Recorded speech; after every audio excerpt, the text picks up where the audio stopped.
Hello everyone, welcome to the second one shot lecture of the physics. आज हम लोग अपने एक नए दूसरे चैप्टर की तरफ बढ़ने वाले हैं। एक प्यारा सा चैप्टर जिसका नाम है electrostatic potential and capacitance. Okay, इस चैप्टर में हम लोग अभी देखने वाले हैं कि क्या सब हमें पढ़ना है और पर्टिकुलरली एग्जाम सेंट्रिक होकर हम आज की पढ़ाई को कंटिन्यू करेंगे। आज का हमारा टॉपिक क्या है? Electrostatic potential and capacitance. Okay, चलिए शुरू करते हैं हमारा चैप्टर नंबर 2। ये एनसीईआरटी का चैप्टर नंबर 2 है। Okay, chapter number 2।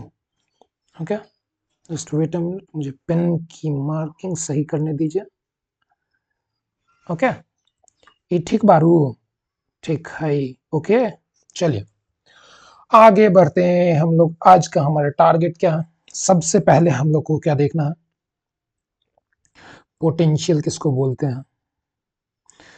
चैप्टर का नाम ही क्या है? Electrostatic potential. तो हमें सबसे पहले क्या देखना है? इलेक्ट्रोस्टैटिक पोटेंशियल के बारे में देखना है। आफ्टर दैट हम लोग पोटेंशियल के बारे में देखेंगे, पोटेंशियल ड्यू टू डाइपोल देखेंगे। डाइपोल क्या होता है ये मैंने आपको पिछले लेक्चर में बताया। Potential due to point charge, potential due to point charge, dipole के कारण पॉइंट चार्ज, फिर डाइपोल के कारण देखेंगे हम लोग। ओके, इसके बाद हम लोग आगे बढ़ेंगे और आगे बढ़ के हम लोग पहुंचेंगे कहाँ पे? आगे बढ़ के हम लोग पहुंचेंगे पोटेंशियल एनर्जी की तरफ। उससे पहले हम लोग देखेंगे इक्विपोटेंशियल सरफेस के बारे में।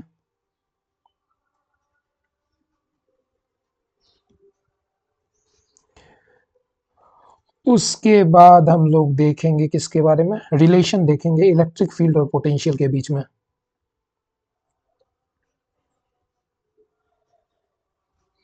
जो कि न्यूमेरिकल बनाने में हमारी मदद करेगा। Relation between field and E and V, मैं सीधा लिख देता हूँ। ओके, मूविंग फॉरवर्ड हम लोग लास्ट में किस चीज पे बढ़ेंगे? अपने अंतिम topic, that is capacitance of a capacitor. इसके बारे में हम लोग आज देखने वाले हैं। ओवरव्यू मैंने दे दिया कि इतने कंटेंट आज हम डील करने वाले हैं। पर्टिकुलरली इतने कम मैं सारी चीज़ों को पॉइंट डाउन नहीं कर सकता हूँ, बट पर्टिकुलरली हम दूसरे चैप्टर को पूरा कवर करने वाले हैं आज के इस लेक्चर में। ओके, मूविंग फॉरवर्ड सबसे पहले ही हमारा क्या आता है? पोटेंशियल। ओके, पोटेंशियल होता क्या है sir? What is electrostatic? Electrostatic का मतलब मैंने आपको लास्ट लेक्चर में समझाया था। इलेक्ट्रोस्टैटिक मतलब एनी चार्ज, इलेक्ट्रो मतलब चार्ज, चार्ज की प्रॉपर्टी जो हम पढ़ेंगे किस पोजीशन में? रेस्ट में। ओके, स्टैटिक का मतलब रेस्ट की अवस्था में जब हम चार्ज के बारे में पढ़ेंगे, दैट इज कॉल्ड इलेक्ट्रोस्टैटिक। और उस अवस्था में हम लोग उसकी पोटेंशियल के बारे में जानेंगे। Okay, so how do we define electrostatic potential? So work required to be done against the force by electric field in bringing a unit positive charge from infinity distance to a given point in the electric field is called the electrostatic potential at that point। ठीक है, मोटी मोटी सी बात इतनी है कि work done in bringing a charge को हम लोग क्या बोलेंगे? Work done in bringing a charge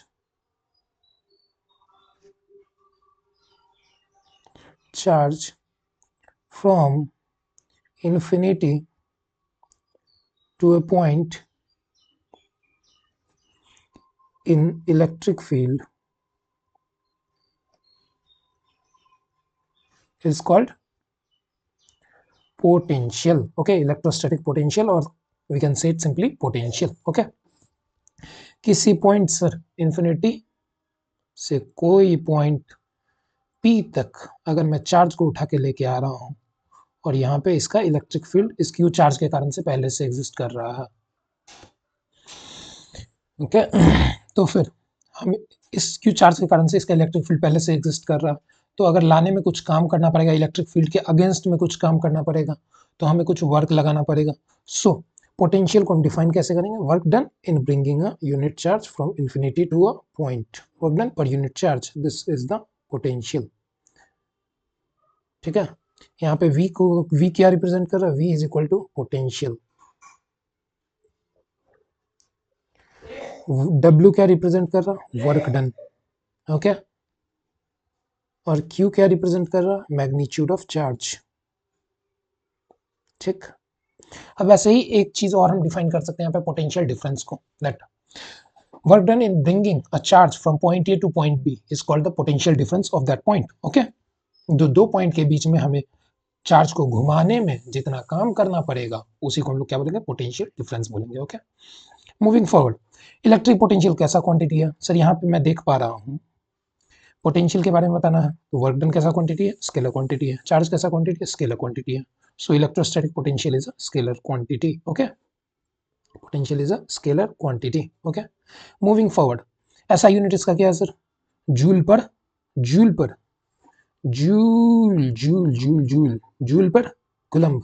okay, ऐसा unit is joule per coulomb, और इसी को हम लोग क्या बोलते हैं, वोल्ट बोलते हैं, इसी को हम लोग वोल्ट बोलते हैं। ओके, ठीक, अब अगर इसकी डायमेंशन की मैं बात करूं,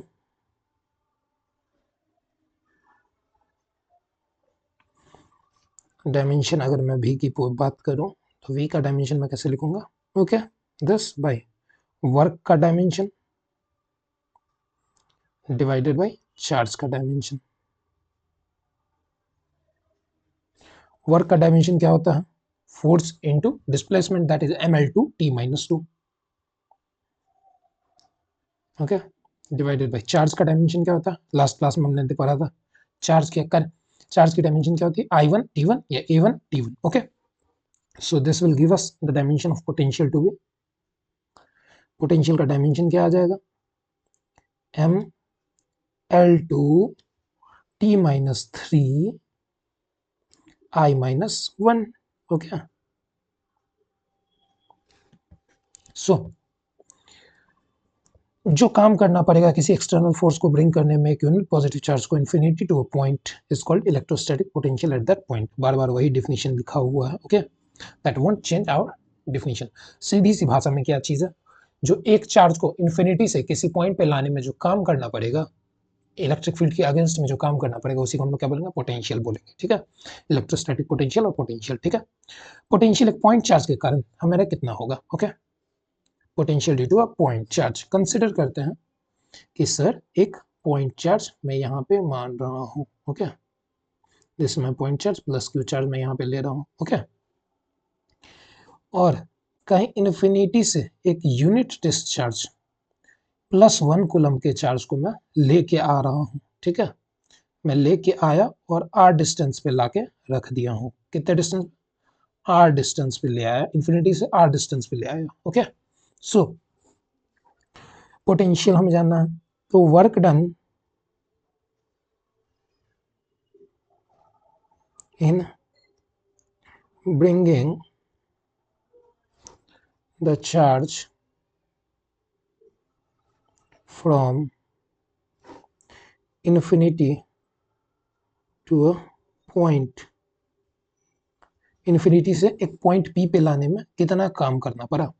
जैसा कि हम जानते हैं, मान लीजिए छोटा सा काम करना पड़ा dw, और dw बराबर क्या हो जाएगा, F.dr। होगा या नहीं होगा, होगा सर।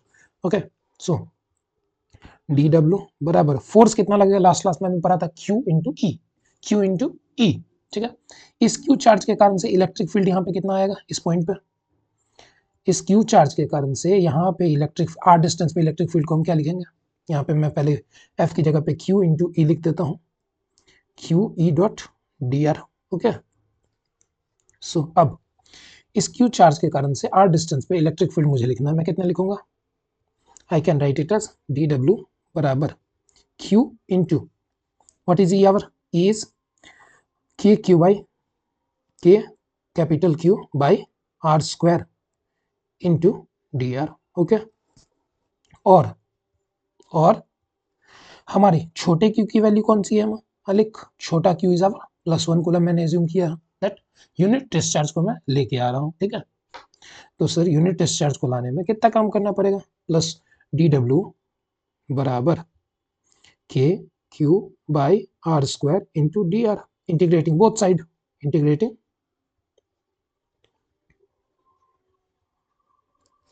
Both sides. अब अगर दोनों साइड को हम इंटीग्रेट करेंगे, dw फ्रॉम 0 टू w तक कितना काम करना पड़ा, के क्यू कांस्टेंट आ जाएगा, okay, integration of 1/r² into D R. कहाँ से कहाँ तक, इन्फिनिटी से लेके मैं कहाँ तक लाया हूँ, किसी पॉइंट पी पे लाया हूँ, इन्फिनिटी से किसी पॉइंट पी पे लाया हूँ, इन्फिनिटी से किसी पॉइंट पी पे लाया हूँ, ओके। सो मैं यहाँ पे आगे का कैलकुलेशन करता हूँ, ओके। सो इन्फिनिटी से किसी पॉइंट पी पे लाया हूँ, दिस डब्ल्यू डी डब्ल्यू का integration W and this will give me के क्यू डिवाइडेड बाई आर। इसका इंटीग्रेशन कितना हो जाएगा, आर का power -2 plus 1 by -2 + 1 that is minus के क्यू बाई आर। और इसी को हम लोग क्या बोलते हैं, डब्ल्यू बराबर -1/4πε0 Q by R. So work done negative आया है, वर्क डन कैसा आया है, नेगेटिव आया है, ओके।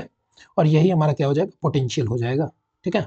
पोटेंशियल V बराबर मैं क्या कर दूँ, K Q by R, this is our potential, this is the value of electrostatic potential due to a point charge, okay, this is the value of electrostatic potential due to a point charge kq by r।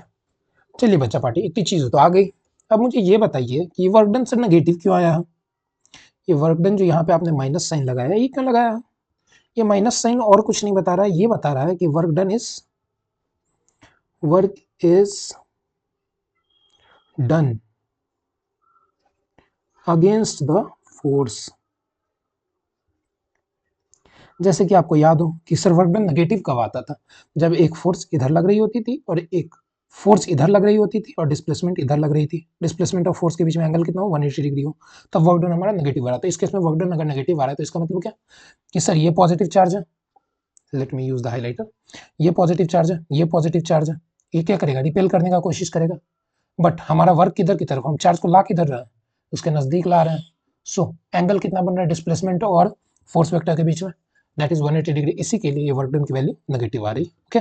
चलिए moving forward, अब देखिए हमें पता है एक point charge के कारण हमने अभी पोटेंशियल निकाला है, क्या आया है, K Q by are, okay. चलिए मैं लिख रहा हूँ ऊपर, V बराबर क्या आया हमारा, के क्यू बाई आर। और इलेक्ट्रिक फील्ड हमारा क्या आया है, ड्यू टू पॉइंट चार्ज के क्यू बाई आर स्क्वायर। अगर आपको याद हो तो मैं अभी विदाउट डायरेक्शन बात कर रहा हूँ, ठीक है, all the potential is without direction always. Electric field को मैं किसके साथ यूज कर रहा हूँ, electric field is without direction, okay. Just a minute, ये क्या स्क्रीन कहाँ गायब हो गई भाई। Hello everyone, sorry for the inconvenience. आज की ये वीडियो बहुत सारे पॉजेस के साथ रिकॉर्ड होगी, जस्ट बिकॉज क्योंकि घर में कोई है नहीं एंड कुछ लोग आते हैं बार बार, so I need to record it with lot of pauses, so I hope अब कोई ना आए, ओके। चलिए गोइंग फर्दर, हम लोग क्या डिस्कस कर रहे थे, हम लोग electric field due to point charge और potential due to point charge के बारे में बात कर रहे थे, ओके। ये हमारा पोटेंशियल का एक्सप्रेशन होता है for electric potential due to a point charge, electric potential due to a point charge, okay, and this is the value of electric field due to a point charge, electric field due to a point charge, ठीक है। अब इसका value कुछ ऐसा ही plot मुझे देगा, that is E की value, R की वैल्यू जैसे जैसे बढ़ेगी वैसे वैसे E की वैल्यू घटेगी शुरू में, ठीक है, घटेगी घटेगी घटेगी, उसके बाद और ज़्यादा तेजी से घटना शुरू करेगी क्योंकि आर स्क्वायर के फॉर्म में वो एक्सप्रेशन, ओके। और वही काम मैं अगर इसके साथ करने लगूंगा, किसके साथ, V के साथ, तो V आर के प्रोपोर्शनल है, इनवर्सली प्रोपोर्शनल है, तो ये धीरे धीरे धीरे धीरे धीरे घटेगी, okay. So these are the expression, okay. चलिए moving forward, electric potential difference, अब इसे मुझे डिफाइन करना होगा, तो मैं कैसे डिफाइन करूंगा, electric potential difference, work done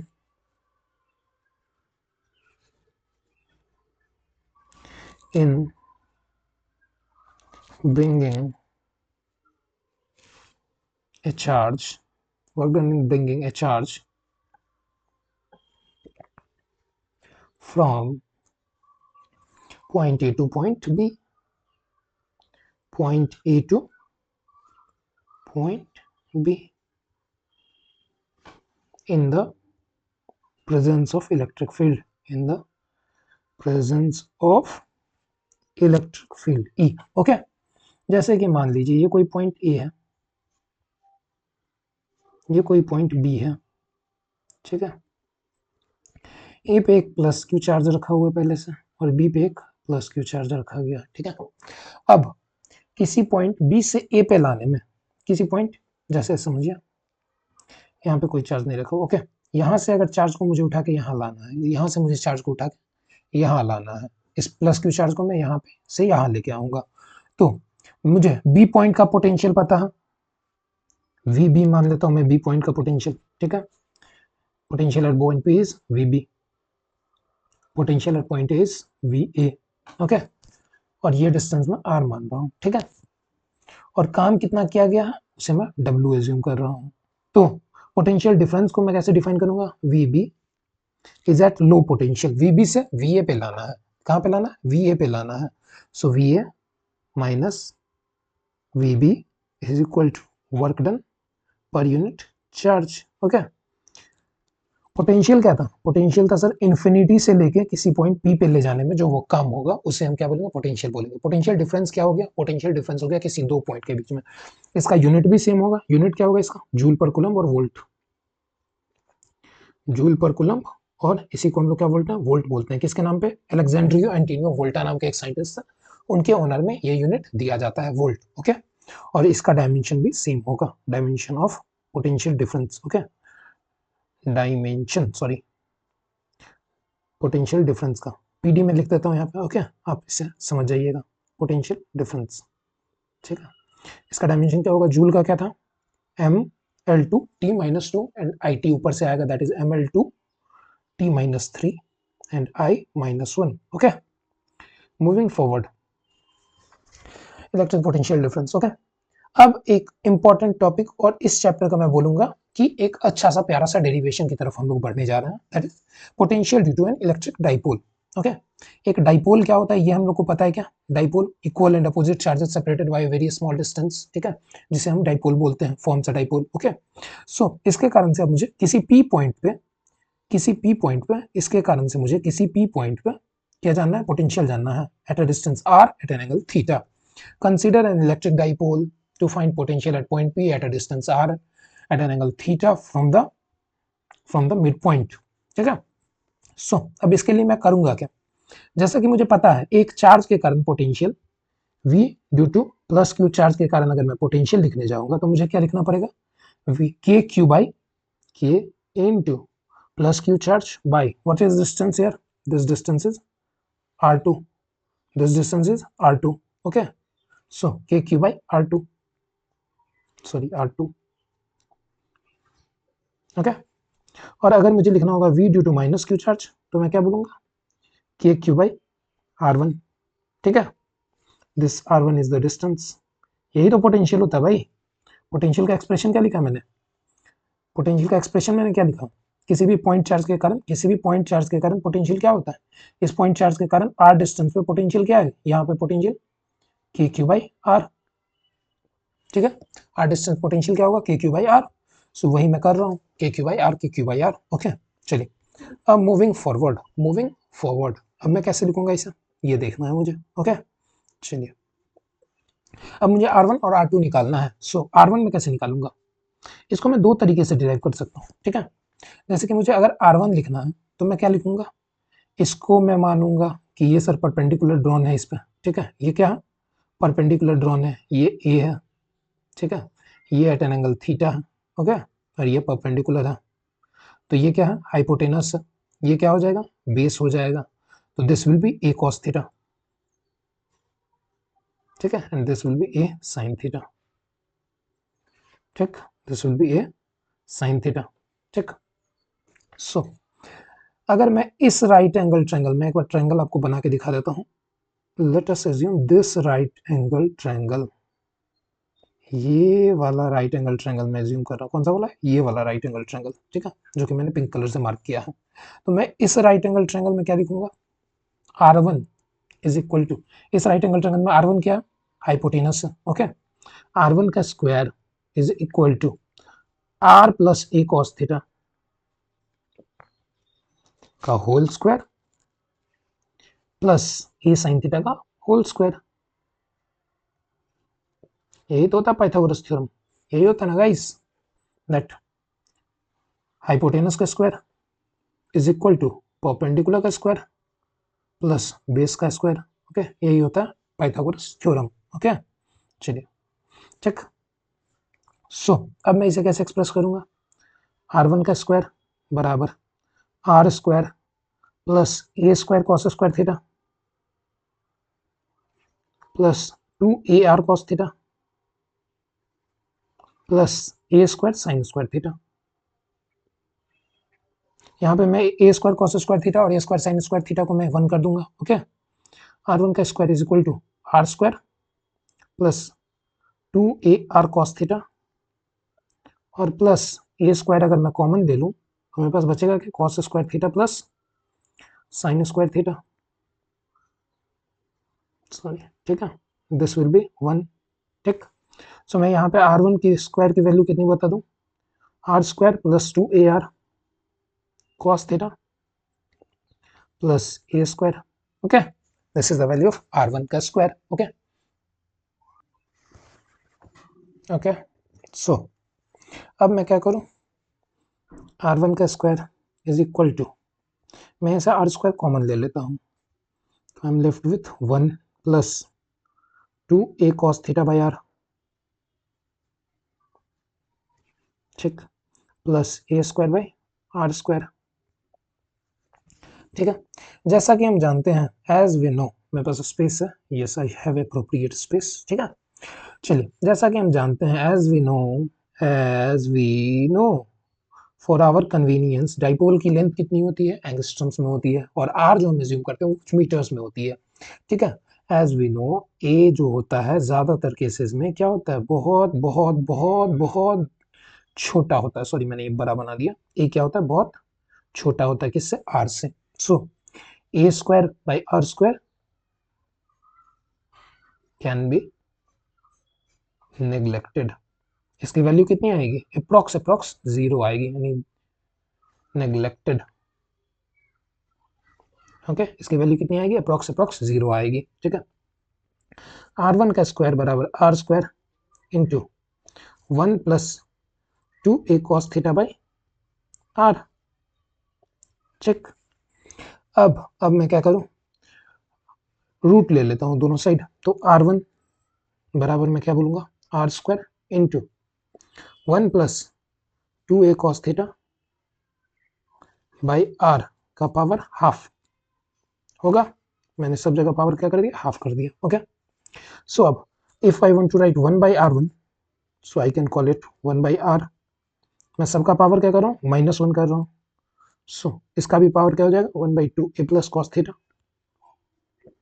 का power r into -half. Okay, अब क्या करूँ मैं, अब मैं यहाँ पे using binomial approximation I can say that, using binomial we can say that 1 by r1 is equal to 1 by r 1 minus half. Binomial approximation अगर आपको याद हो तो मैंने क्या बताया था, बाइनोमियल 1 प्लस एक्स का पावर n अगर रहता है तो ये क्या हो जाता है, 1 प्लस एन एक्स हो जाता है। यही था बाइनोमियल अप्रोक्सीमेशन, अगर आपको याद हो तो इसको मैंने क्या बोला था, ये बाइनोमियल अप्रोक्सीमेशन है।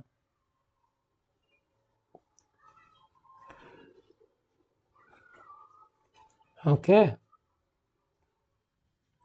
So using this thing I can say that ये माइनस पावर हाफ है, तो ये मैं आगे ले आता हूँ, 1 minus 2a cos theta by 2r होगा, पावर माइनस हाफ मैंने आगे कर दिया, 2 से 2 कट दिया, I got here 1 minus a cos theta by r।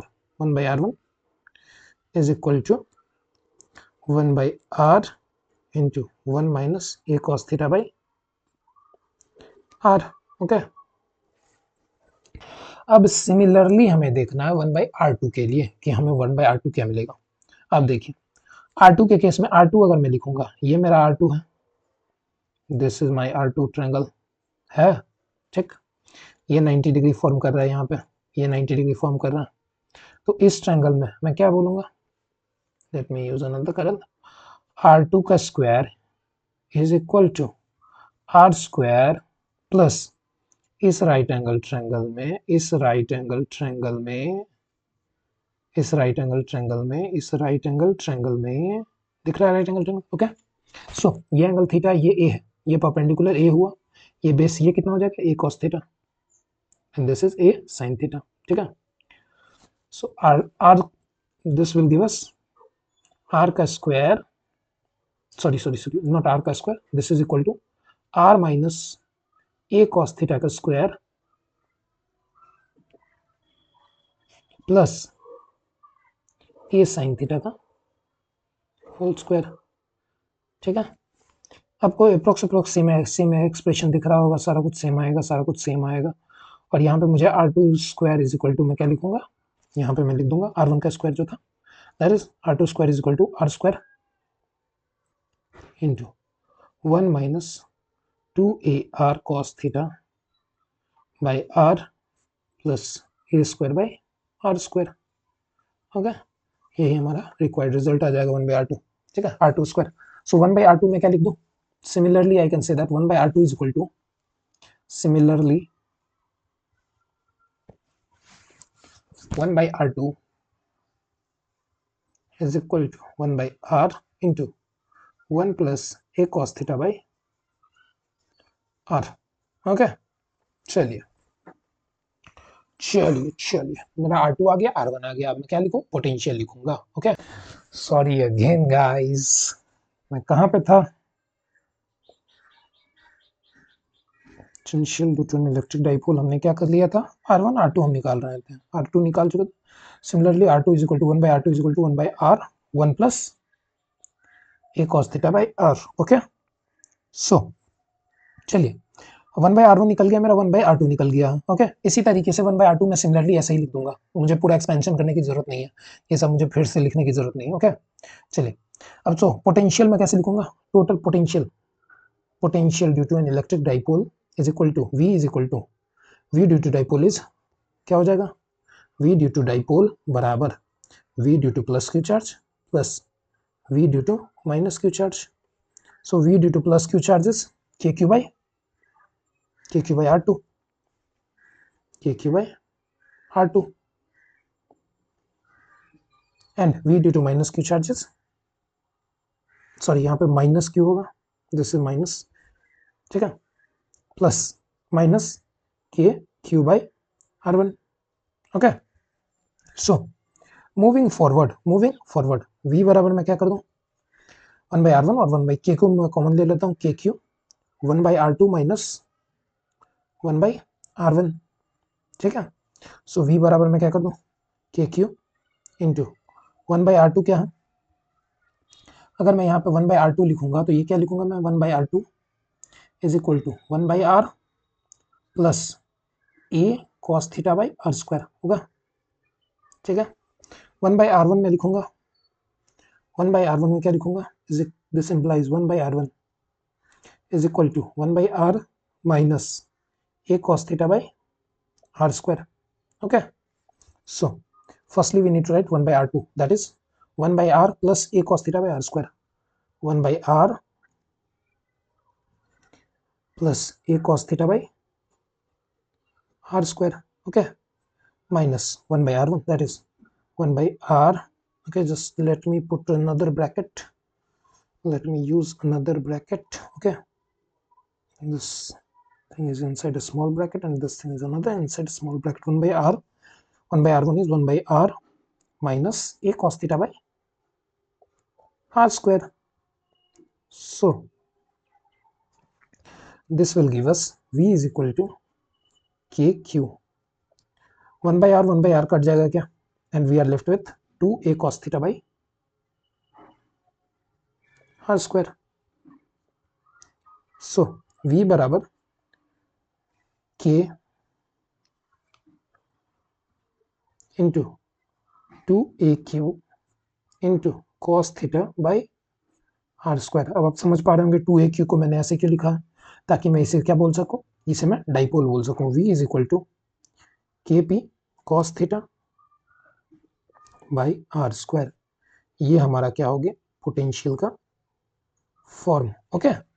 इसको अगर मुझे वेक्टर फॉर्म में एक्सप्रेस करना होगा तो मैं क्या बोलूंगा? वेक्टर फॉर्म ऑफ पोटेंशियल अगर मैं लिखना चाहूँ, यहाँ पे मैं छोटे से जगह में मैं इसे लिखता हूँ vector form of electric potential. Vector form में अगर मैं लिखना चाहूँ तो मैं कैसे लिखूंगा, v पोटेंशियल कैसा क्वांटिटी, स्केलर क्वांटिटी है, k इनटू p कैसा क्वांटिटी है, वेक्टर क्वांटिटी है, p vector dot r cap vector by r square vector का मॉड। ओके, और इसे मैं क्या लिख सकता हूँ, v is equal to k p vector dot r vector by r vector का मॉड का क्यूब। सो ये हमारा वेक्टर फॉर्म हो गया पोटेंशियल का। ओके, सो चलिए, this is all about our potential. और ये एक बहुत ही इंपॉर्टेंट डेरिवेशन है, इसे आप 2-4 बार, इसको 2-3 तरीके से एनसीईआरटी में आप देखेंगे, इसे 2-3 तरीके से हम लोग कर सकते हैं। मैंने कैसे किया कि ये राइट एंगल ट्रायंगल कंसीडर कर लिया, ठीक है, ये वाला राइट एंगल ट्रायंगल मैंने कंसीडर किया, ठीक है।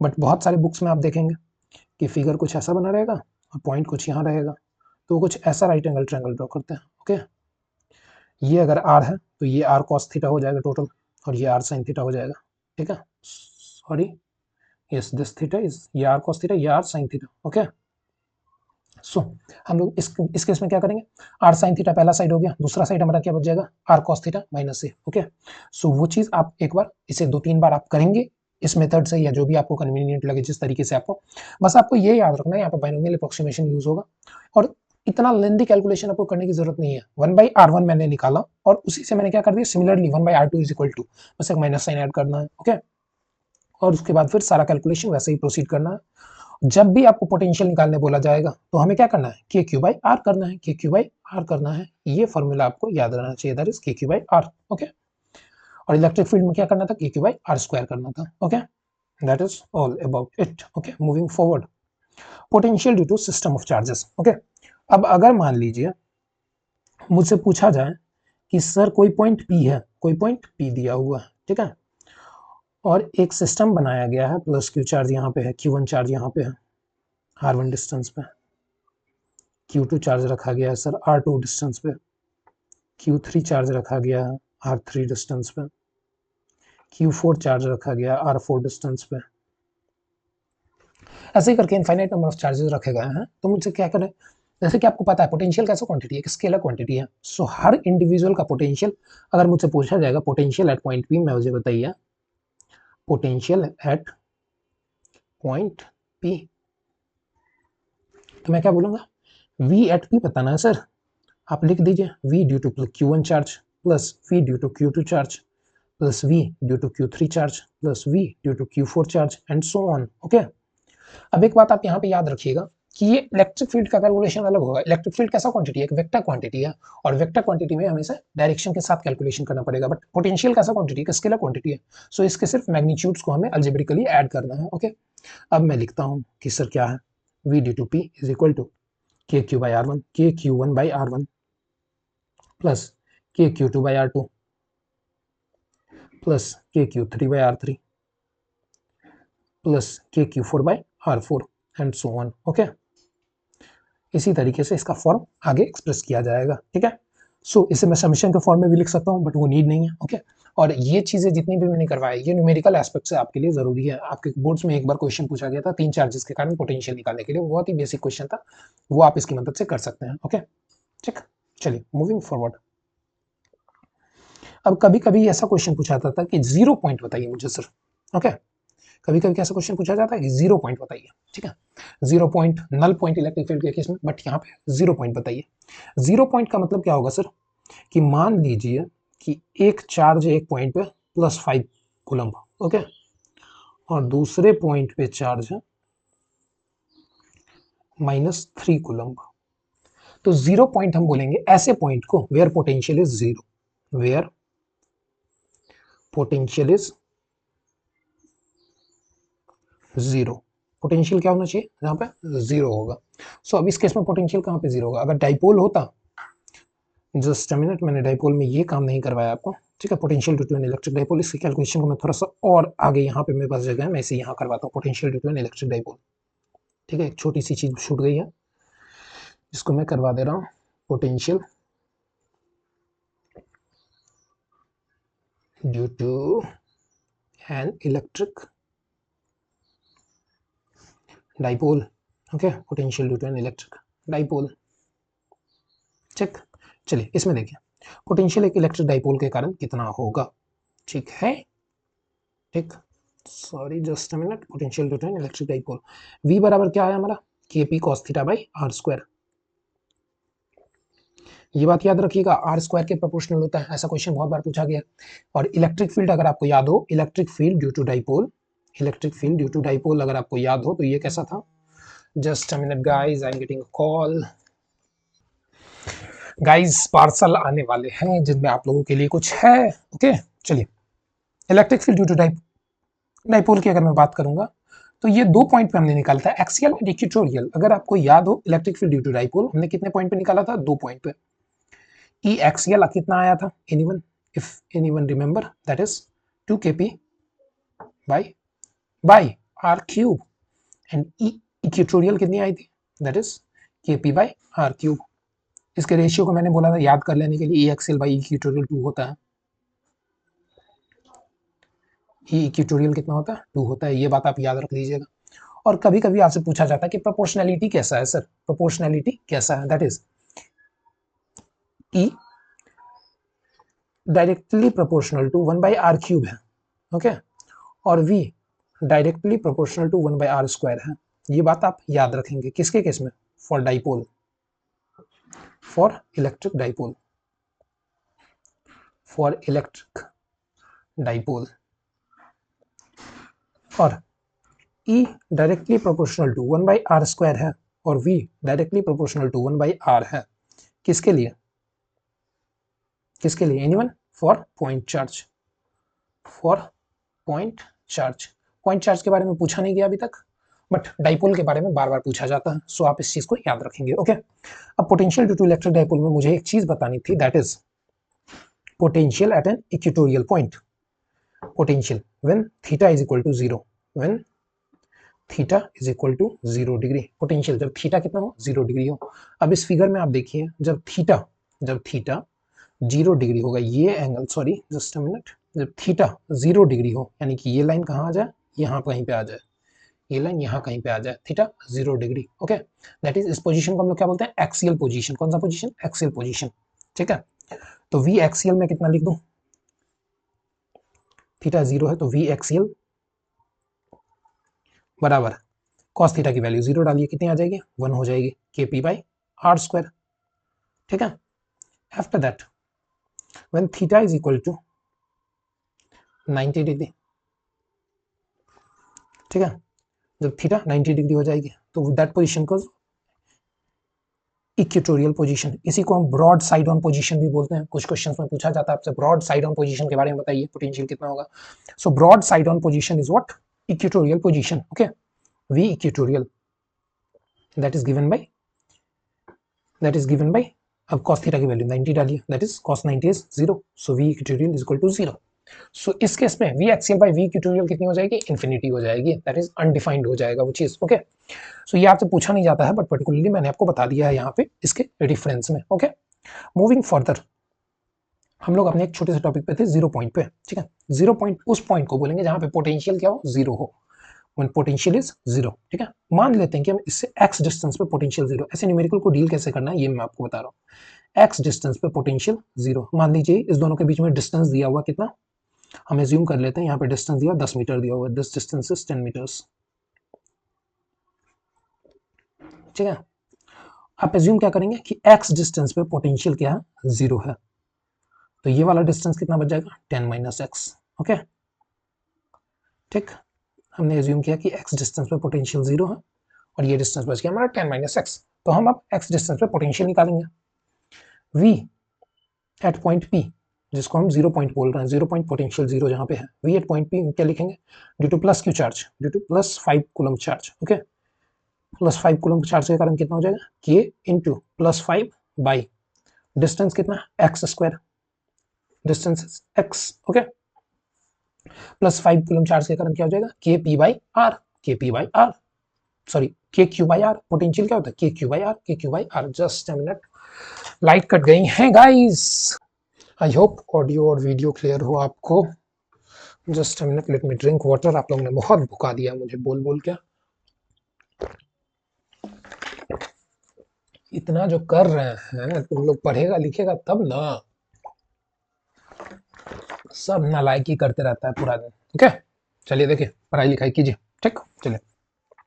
सो v due to plus 5 coulomb is k 5x 5/x। Okay, और v due to v at point p due to -3 coulomb of charge क्या हो जाएगा?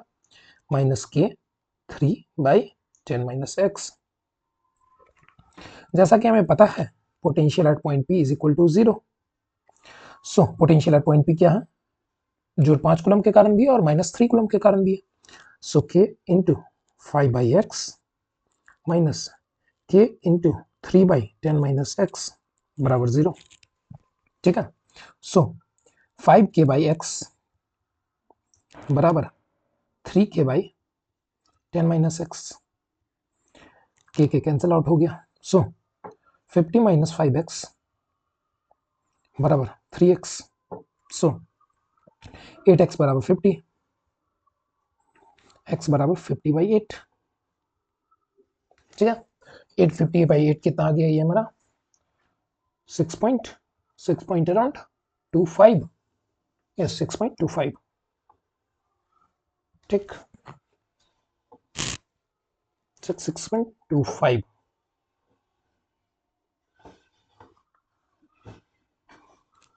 अराउंड 6.3 के अराउंड ये आएगा शायद। 6.3 के अराउंड ये आएगा। ठीक है, 6.3 अप्रॉक्स में बता रहा हूँ, 6.3 के अराउंड आएगा। यानी कि x की वैल्यू 6.3 आई, यानी कि +5 कूलम से 6.3 मीटर की दूरी पे ये पोटेंशियल कहीं जीरो होगा। और यहाँ से कितना डिस्टेंस बच गया? 3.7 मीटर की दूरी पे ये पोटेंशियल जीरो होगा। ठीक है, ये दोनों बातें आप याद रखिएगा जीरो पोटेंशियल के कॉन्टेक्स्ट में। ओके, ये न्यूमेरिकल मैंने बस एक सिंपल सा आपको बताया कि क्वेश्चन में अगर 0 पॉइंट दिया रहेगा तो वो हम कैसे फाइंड आउट करेंगे। ओके, चलिए moving forward. Equipotential surface. ठीक, इक्यू पोटेंशियल सरफेस नाम से ही क्लियर हो रहा है। इक्यू, इक्यू मतलब सेम। सर ऐसा सरफेस जहां पे पोटेंशियल क्या हो? सेम हो। जहां पे पोटेंशियल क्या हो? सेम हो, उसको हम क्या बोलेंगे? Equipotential surface. An equipotential surface is a collection of points in space that have the same potential. जैसे प्लस क्यू चार्ज है तो इसके अराउंड सर आर डिस्टेंस पे पोटेंशियल क्या होगा? यहाँ पे के क्यू बाई आर होगा।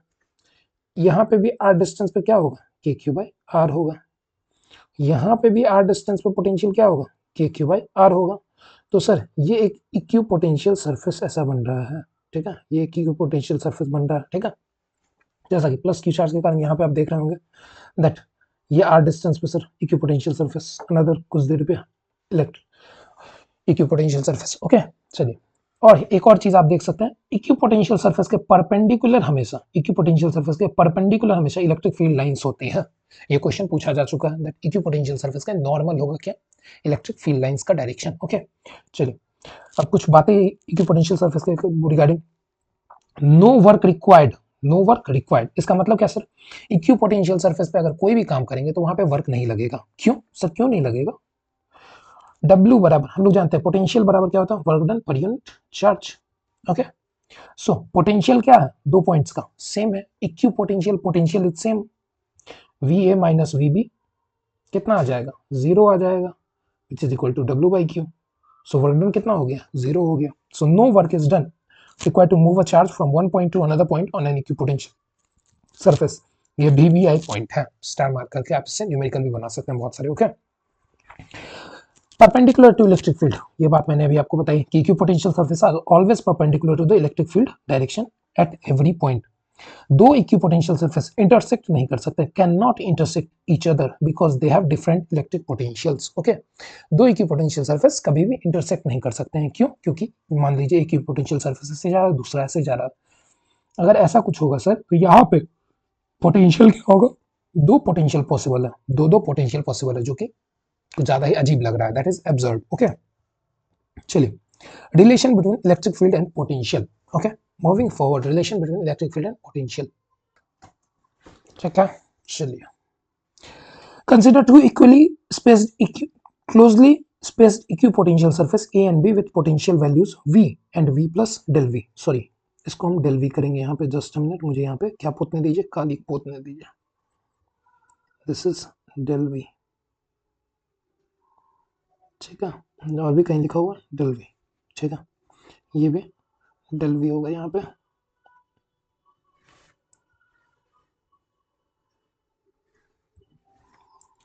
v plus del v, okay, the change in v in the direction of electric field, ठीक है। ये दो सरफेस पानी है, आप point A and point B, okay, दो points point A and point B, ठीक है। एक का पोटेंशियल v है, ए का पोटेंशियल v है, और b कहाँ पे है, b है v प्लस डेल वी वाले पोटेंशियल पे, ठीक है। और दोनों के बीच में डिस्टेंस कितना एज्यूम किया है, डेल्टा एल एज्यूम किया है, ठीक है। चलिए, आफ्टर दैट मूविंग फॉरवर्ड हम लोग देखेंगे क्या कि एक consider a positive discharge, unit positive discharge, unit positive discharge is moved from A to B, ठीक है, ए से बी पे उसको ले जाया गया है इलेक्ट्रिक फील्ड के डायरेक्शन में, ओके।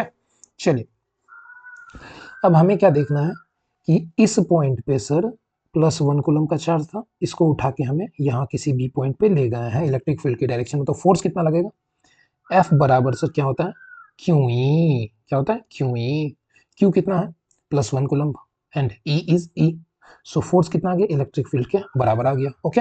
चलिए, अब जैसा कि हम जानते हैं वर्क डन बराबर क्या होता है, वर्क डन बराबर क्या होता है, वर्क डन क्या होता है sir, force into displacement, force कितना है, force into displacement, work done बराबर फोर्स कितना है, E है, और डिस्प्लेसमेंट कितना है, डेल्टा एल है सर, ए से बी पे ले जा रहा है, that distance is delta L, this distance is delta L, okay, this distance is delta L, इतना वर्क डन होगा सर, और वर्क डन जितना होगा उतना ही चेंज इन पोटेंशियल होगा, उतना ही चेंज इन पोटेंशियल होगा, that is v plus del v minus v, यही इतना ही चेंज इन पोटेंशियल होगा, इतना ही चेंज इन पोटेंशियल होगा, ठीक है। सॉरी, ये v A minus we b होगा, दैट इज क्योंकि इलेक्ट्रिक फील्ड के डायरेक्शन में हमारा क्या होता है, पोटेंशियल डिक्रीजिंग होता है, सो हम क्या करेंगे, higher potential, that is V minus V plus del V, सो हमारे पास क्या आ जाएगा, ई डॉट डेल एल बराबर minus of del V, E बराबर minus del we by del L, okay. So this is the relation between electric field and magnetic field, ठीक है। Electric field is in the direction in which potential decrease the steepest, यही बात मैंने अभी आपको बताया कि जिधर की तरफ इलेक्ट्रिक फील्ड होगा उधर की तरफ पोटेंशियल क्या करेगा, डिक्रीज करेगा। Its magnitude is given by the change in magnitude of potential per unit displacement normal to the equipotential surface at that point, ठीक है। जैसे अगर मैग्नीट्यूड ऑफ इलेक्ट्रिक फील्ड की मैं बात करूंगा तो वो कैसे दिया जाएगा, just a minute guys, I am getting a call, sorry everyone. So हम लोग कहाँ थे, किसकी, इलेक्ट्रिक फील्ड, ठीक है। इलेक्ट्रिक फील्ड का मैग्नीट्यूड क्या दिया जाता है, चेंज इन पोटेंशियल, ठीक है, change in potential per unit displacement, इसको हम v बाई एल भी बोल सकते हैं, ठीक है, इसको हम v बाई एल भी बोल सकते हैं, del v by del l, ठीक है। इसको हम कभी कभी ऐसे भी लिखेंगे, E बराबर v बाई एल या v बराबर ई एल, आज की क्लास में भी हम ये बहुत बार यूज करेंगे, ओके, ठीक है। चलिए, moving forward, potential energy of a system of charges, मान लीजिए जैसा कि हम जानते हैं इलेक्ट्रोस्टैटिक फील्ड कैसा होता है, कंजर्वेटिव होता है, as we know electrostatic field is conservative in nature, conservative in nature, इसका मतलब क्या कि वर्क डन होगा अगर क्लोज लूप में तो वो कितना होगा, जीरो होगा, ये पाथ इंडिपेंडेंट होगा, ठीक है। ये सब बातें होती है कंजर्वेटिव फील्ड के बारे में, मैं उसमें अभी डिबेट में नहीं जाऊंगा, okay.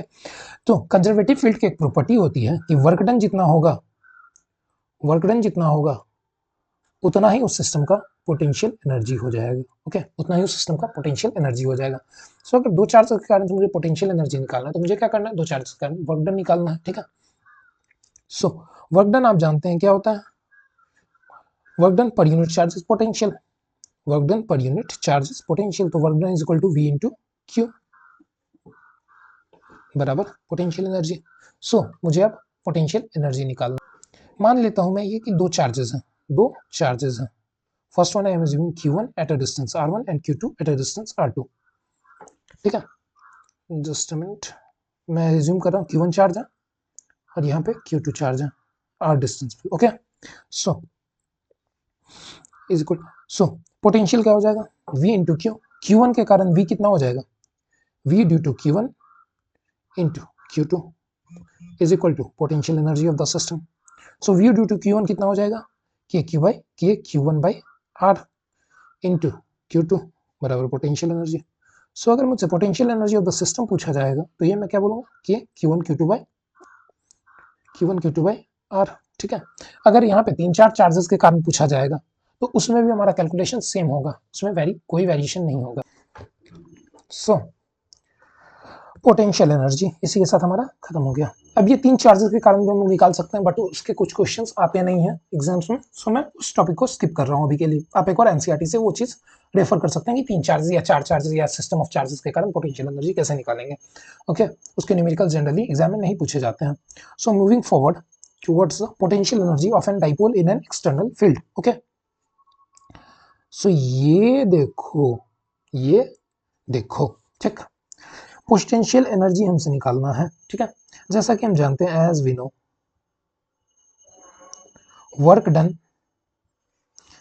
Work done rotational motion के केस में क्या हो जाता है टाउ इंटू डी थीटा। अगर आपको याद हो, आपने रोटेशन पढ़ा होगा, तो वर्क डन क्या हो जाता है टाउ डी थीटा। ओके, सो इस केस में हमें पता है कि सर एक डाइपोल को जब एक्सटर्नल इलेक्ट्रिक फील्ड में रखा जाएगा तो उसमें टॉर्क कितना लगेगा, torque acting on a dipole, torque acting on a dipole कितना लगेगा, टॉर्क टाउ बराबर R cross F,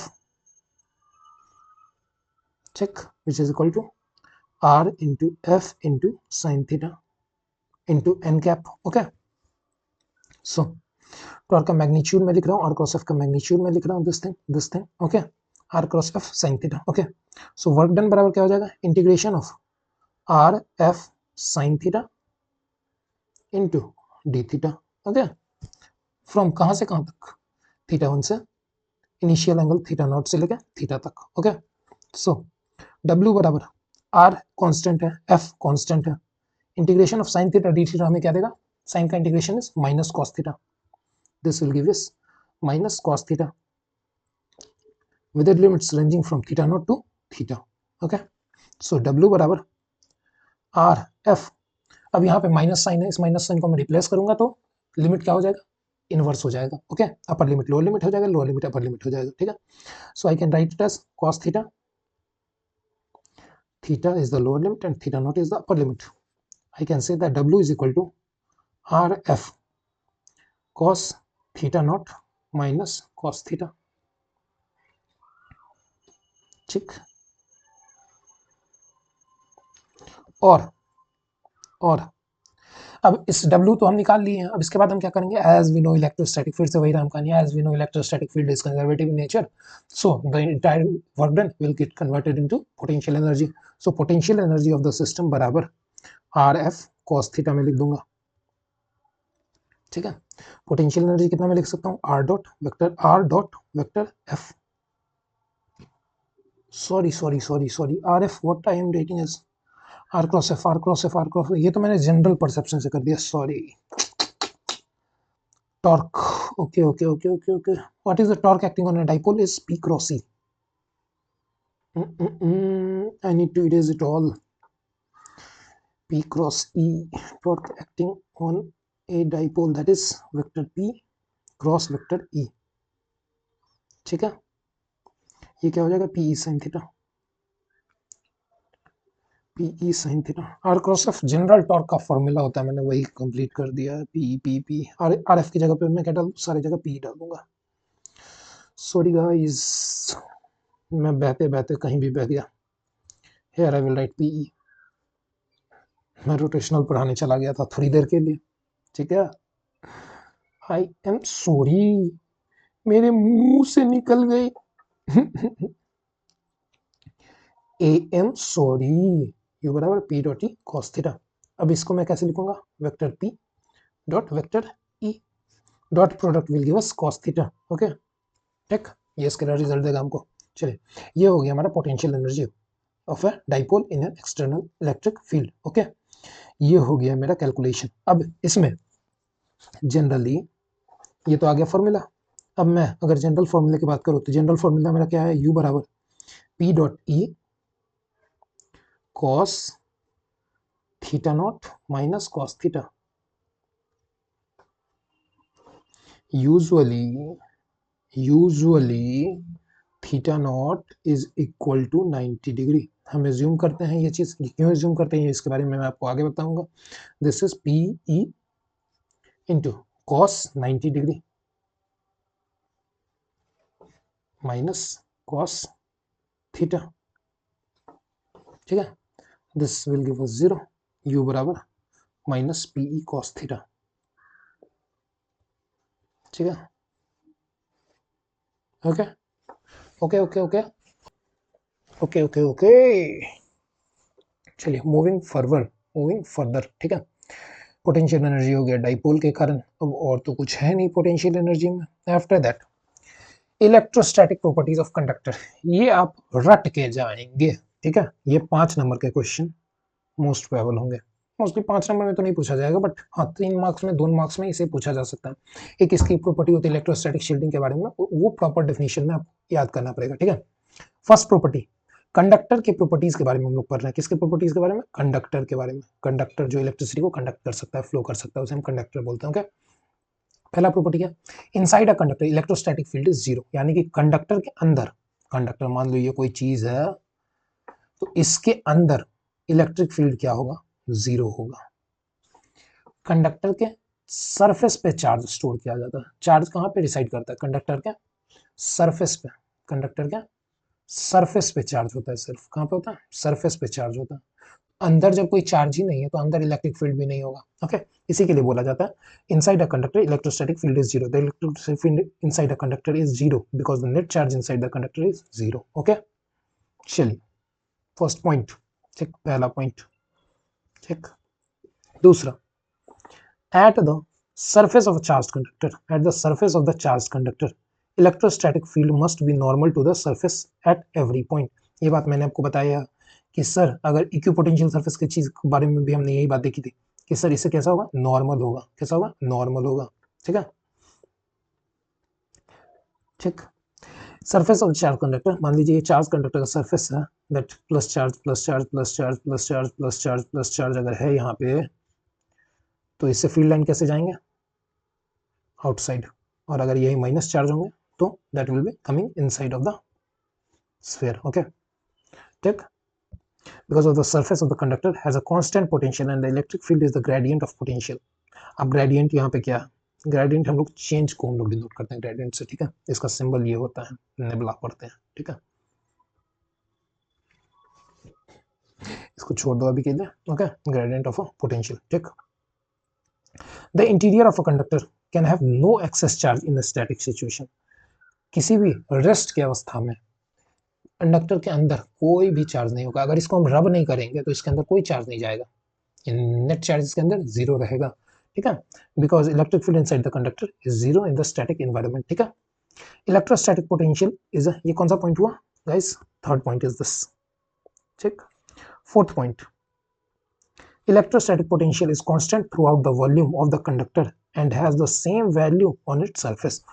electrostatic potential is constant throughout the volume। जैसे देखिए एक कंडक्टर था, ये कोई कंडक्टर था, इसके अंदर इलेक्ट्रिक फील्ड जीरो था, और जैसा कि हम जानते हैं ई क्या होता है sir, del we by del r. अभी जस्ट हम पढ़े हैं। ठीक है, सो अगर ये जीरो है इसका मतलब वी क्या होना चाहिए, कांस्टेंट होना चाहिए। वही बात बोला गया है मैथमेटिकल एक्सप्रेशंस में, हम इसे ऐसे देखेंगे, कांस्टेंट टर्म का डेरिवेटिव जीरो होता है। So inside the conductor has the same value as on its surface. ठीक है, ये वी कांस्टेंट रहेगा, ये बात बोला गया है। Okay, just a moment guys, I am getting a call, sorry everyone. Okay, चलिए this is our point number 5, electric field at the surface of charged conductor is sigma by epsilon, not sigma by epsilon, not sigma by epsilon, not. Okay, ठीक है ठीक है ठीक है ठीक है ठीक है ठीक। गॉस लॉ से इसे हम डिराइव भी कर सकते हैं, यहाँ पे डेरिवेशन इसका किया हुआ है। Okay, sigma by epsilon not कैसे होता है। चलिए मूविंग फर्दर। और ये चीज एक बात आपको बता दूं मैं, ये sigma by epsilon naught N cap जो दिया गया है, ये एन कैप अगर पॉजिटिव चार्ज प्लेट रहेगा, पॉजिटिव अगर चार्ज डेंसिटी पॉजिटिव है, पॉजिटिव चार्ज प्लेट पे दिया गया तो field lines will be outside, अगर वही नेगेटिव चार्ज होगा तो field lines will be inside the conductor. Okay, चलिए moving forward. Point number 6, that is electrostatic shielding. Okay, electrostatic field inside a conductor is, देखिए shielding को मैं कैसे define करूंगा। अब इसके दो तीन एग्जांपल भी है। पहला एग्जांपल मैं आपको बता दूं, फैराडे केज, माइकल फैराडे का पिंजरा। फैराडे केज क्यों बनाया जाता है? ताकि अंदर में किसी बंदे को करंट ना लगे। ओके, चलिए अंदर में इलेक्ट्रिक फील्ड जीरो हो, जैसे कि ये चीज आप देख रहे होंगे, ये अंदर में आदमी खड़ा है, ये चार्ज है, ठीक है, बट अंदर में कुछ इन्फ्लुएंस नहीं करेगा ये। जैसा कि हम जानते हैं इलेक्ट्रिक फील्ड किसी भी कंडक्टर के inside, electric field inside a conductor is zero. क्या होता है कंडक्टर के अंदर? Electric field zero. We use this property to protect certain object from high electric field by placing them inside a hollow conductor. जैसे कि मान लीजिए कि सर ये कंडक्टर है, ये क्या एक कंडक्टर है, कौन सा कंडक्टर? बस वाला? नहीं नहीं, कंडक्टर है। इसके चार्ज कहाँ पे होगा? सरफेस पे होगा। इलेक्ट्रिक फील्ड कहाँ पे होगा? यहाँ पे होगा। इलेक्ट्रिक फील्ड सरफेस पे होगा कुछ वैल्यू, इलेक्ट्रिक फील्ड अंदर क्या होगा? जीरो होगा। तो अगर अंदर में हम कुछ सब्सटेंस रख देंगे तो यहाँ पे इलेक्ट्रिक फील्ड की वैल्यू कितनी है? जीरो है सर। तो इसको हम बाहर के इलेक्ट्रिक फील्ड से प्रोटेक्ट कर रहे हैं, शील्ड कर रहे हैं, इसको हम शील्ड प्रोवाइड करवा रहे हैं। That property is called electrostatic shielding. अब इसको आप एक तरीके से समझ सकते हैं कि अगर मैं सिल्वर फॉइल के अंदर मोबाइल को रैप करके रख दूंगा तो उस मोबाइल सिग्नल नहीं कैच करेगा। That is called electrostatic shielding. जैसे कि लाइटनिंग होता है, बिजली टनकता है, तो उस टाइम आपको बोला जाता है कार के अंदर ही बैठिए। क्यों? क्योंकि कार आपका कंडक्टर की तरह बिहेव करेगा और चार्ज जितने भी बिजली गिरेंगे वो कार के ऊपर गिरेंगे और वो डिपॉजिट हो जाएंगे ग्राउंड में। That is electrostatic shielding. अंदर में आप शील्ड की तरह बने रहेंगे, अंदर में आप पे कोई इफेक्ट नहीं होगा उस चीज का। ओके, चलिए उसके बाद डाइलेक्ट्रिक एंड पोलराइजेशन, ठीक है, और उसके बाद कैपेसिटेंस। हमारा दो टॉपिक और बच गया है, after that we will be done. The first thing is dielectric. Dielectric कुछ नहीं है, कुछ नहीं है। इंसुलेटर का नाम सुने हो ना आज से पहले, उसी को डाइलेक्ट्रिक बोलते हैं, बस बस उसी को, ठीक है। Dielectric are non conducting substances, ठीक है, जो इलेक्ट्रिसिटी कंडक्ट ना करे उसे हम क्या बोलेंगे? डाइलेक्ट्रिक बोलेंगे, ठीक है। जैसे इंसुलेटर हो गया, ठीक है, इंसुलेटर। ओके, ठीक। एग्जाम्पल इसका अगर हमको देना होगा तो क्या बोलेंगे? एग्जाम्पल इसका वुड, ठीक है, ईटीसी, फलाना ठिकाना जो भी हो, ठीक।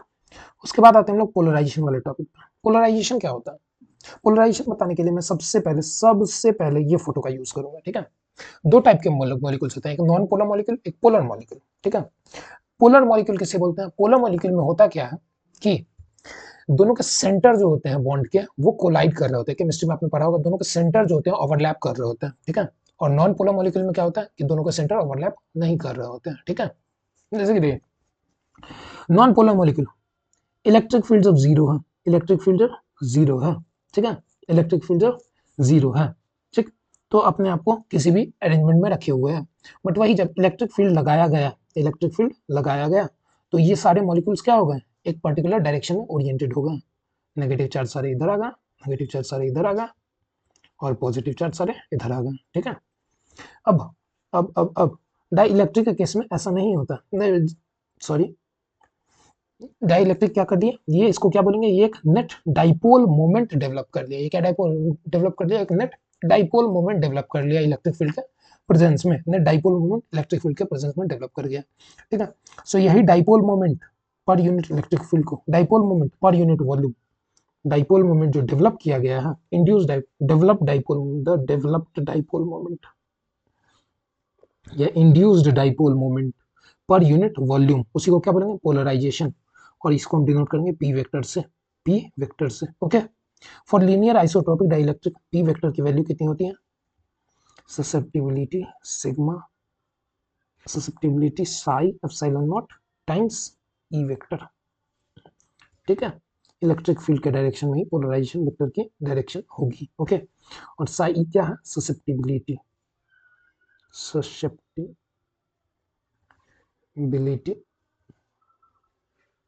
ऑफ ए मीडियम, ठीक है, susceptibility of material medium. Okay, ठीक है, ओके। ये लीनियर आइसोट्रोपिक डाइलेक्ट्रिक का मतलब क्या है कि सर जिस डायरेक्शन में ऐसे डाइलेक्ट्रिक्स को कंसीडर करेंगे जिस डायरेक्शन में इलेक्ट्रिक फील्ड हो रही है उसी डायरेक्शन में अगर डाइपोल पोलराइज हो रहा है, अगर उसी डाइपोल मोमेंट उसी डायरेक्शन में डेवलप हो रही है तो उसी को हम लोग क्या बोलेंगे, लीनियर आइसोट्रोपिक डाइलेक्ट्रिक। ओके, चलिए आफ्टर दैट ठीक है, I have done with this slide. ठीक है, जनरली ये पोलर मॉलिक्यूल्स में देखा, नॉन पोलर मॉलिक्यूल्स में देखा जाता है। ओके, चलिए अब हम आते हैं अपने लास्ट टॉपिक की तरफ, दैट इज कैपेसिटर और कैपेसिटेंस। ओके, कैपेसिटर क्या है? Capacitor is a system of charge, system of two conductors separated by insulator. ठीक है, दो कंडक्टर ठीक है, मान लेते हैं ये तो पैरेलल प्लेट, ये फोटो गलत है, ये पैरेलल प्लेट कैपेसिटर का फोटो है। ठीक है, मान लीजिए कंडक्टर 1 है, या कंडक्टर 1 और ये है कुछ कंडक्टर 2। ओके, इसके बीच में हवा भरा हुआ है, हवा भी क्या है, इंसुलेटर है। सो इस दोनों के सिस्टम को हम क्या बोलेंगे, कुछ दूरी पे इसको रखा गया है डी डिस्टेंस पे, तो इस दोनों के सेपरेशन को हम क्या बोलेंगे, कैपेसिटर बोलेंगे। ठीक है, और कैपेसिटेंस क्या होती है उसके बारे में हम चर्चा कर रहे हैं। ठीक है, the total charge of the capacitor. ठीक, अब देखिए, ठीक है ठीक है ठीक है ठीक है ठीक है ठीक है ठीक है, ये भी फोटो गलत है, this photo is also wrong, why it is wrong, ये मैं बता रहा हूँ आपको। ओके, ठीक, चलिए dielectric material. Okay okay okay, देखिए अब मैं एक पैरेलल प्लेट कैपेसिटर की बात करूंगा। कैपेसिटर का सिंबल ये होता है बच्चा पार्टी, ये हो गया सिंबल। ठीक, दो स्ट्रेट लाइन। ओके, ठीक, अब देखिए कैपेसिटर जो होता है ये किसके प्रोपोर्शनल होगा, इसको हम डिनोट करेंगे सी से, इसको डिनोट करेंगे हम सी से।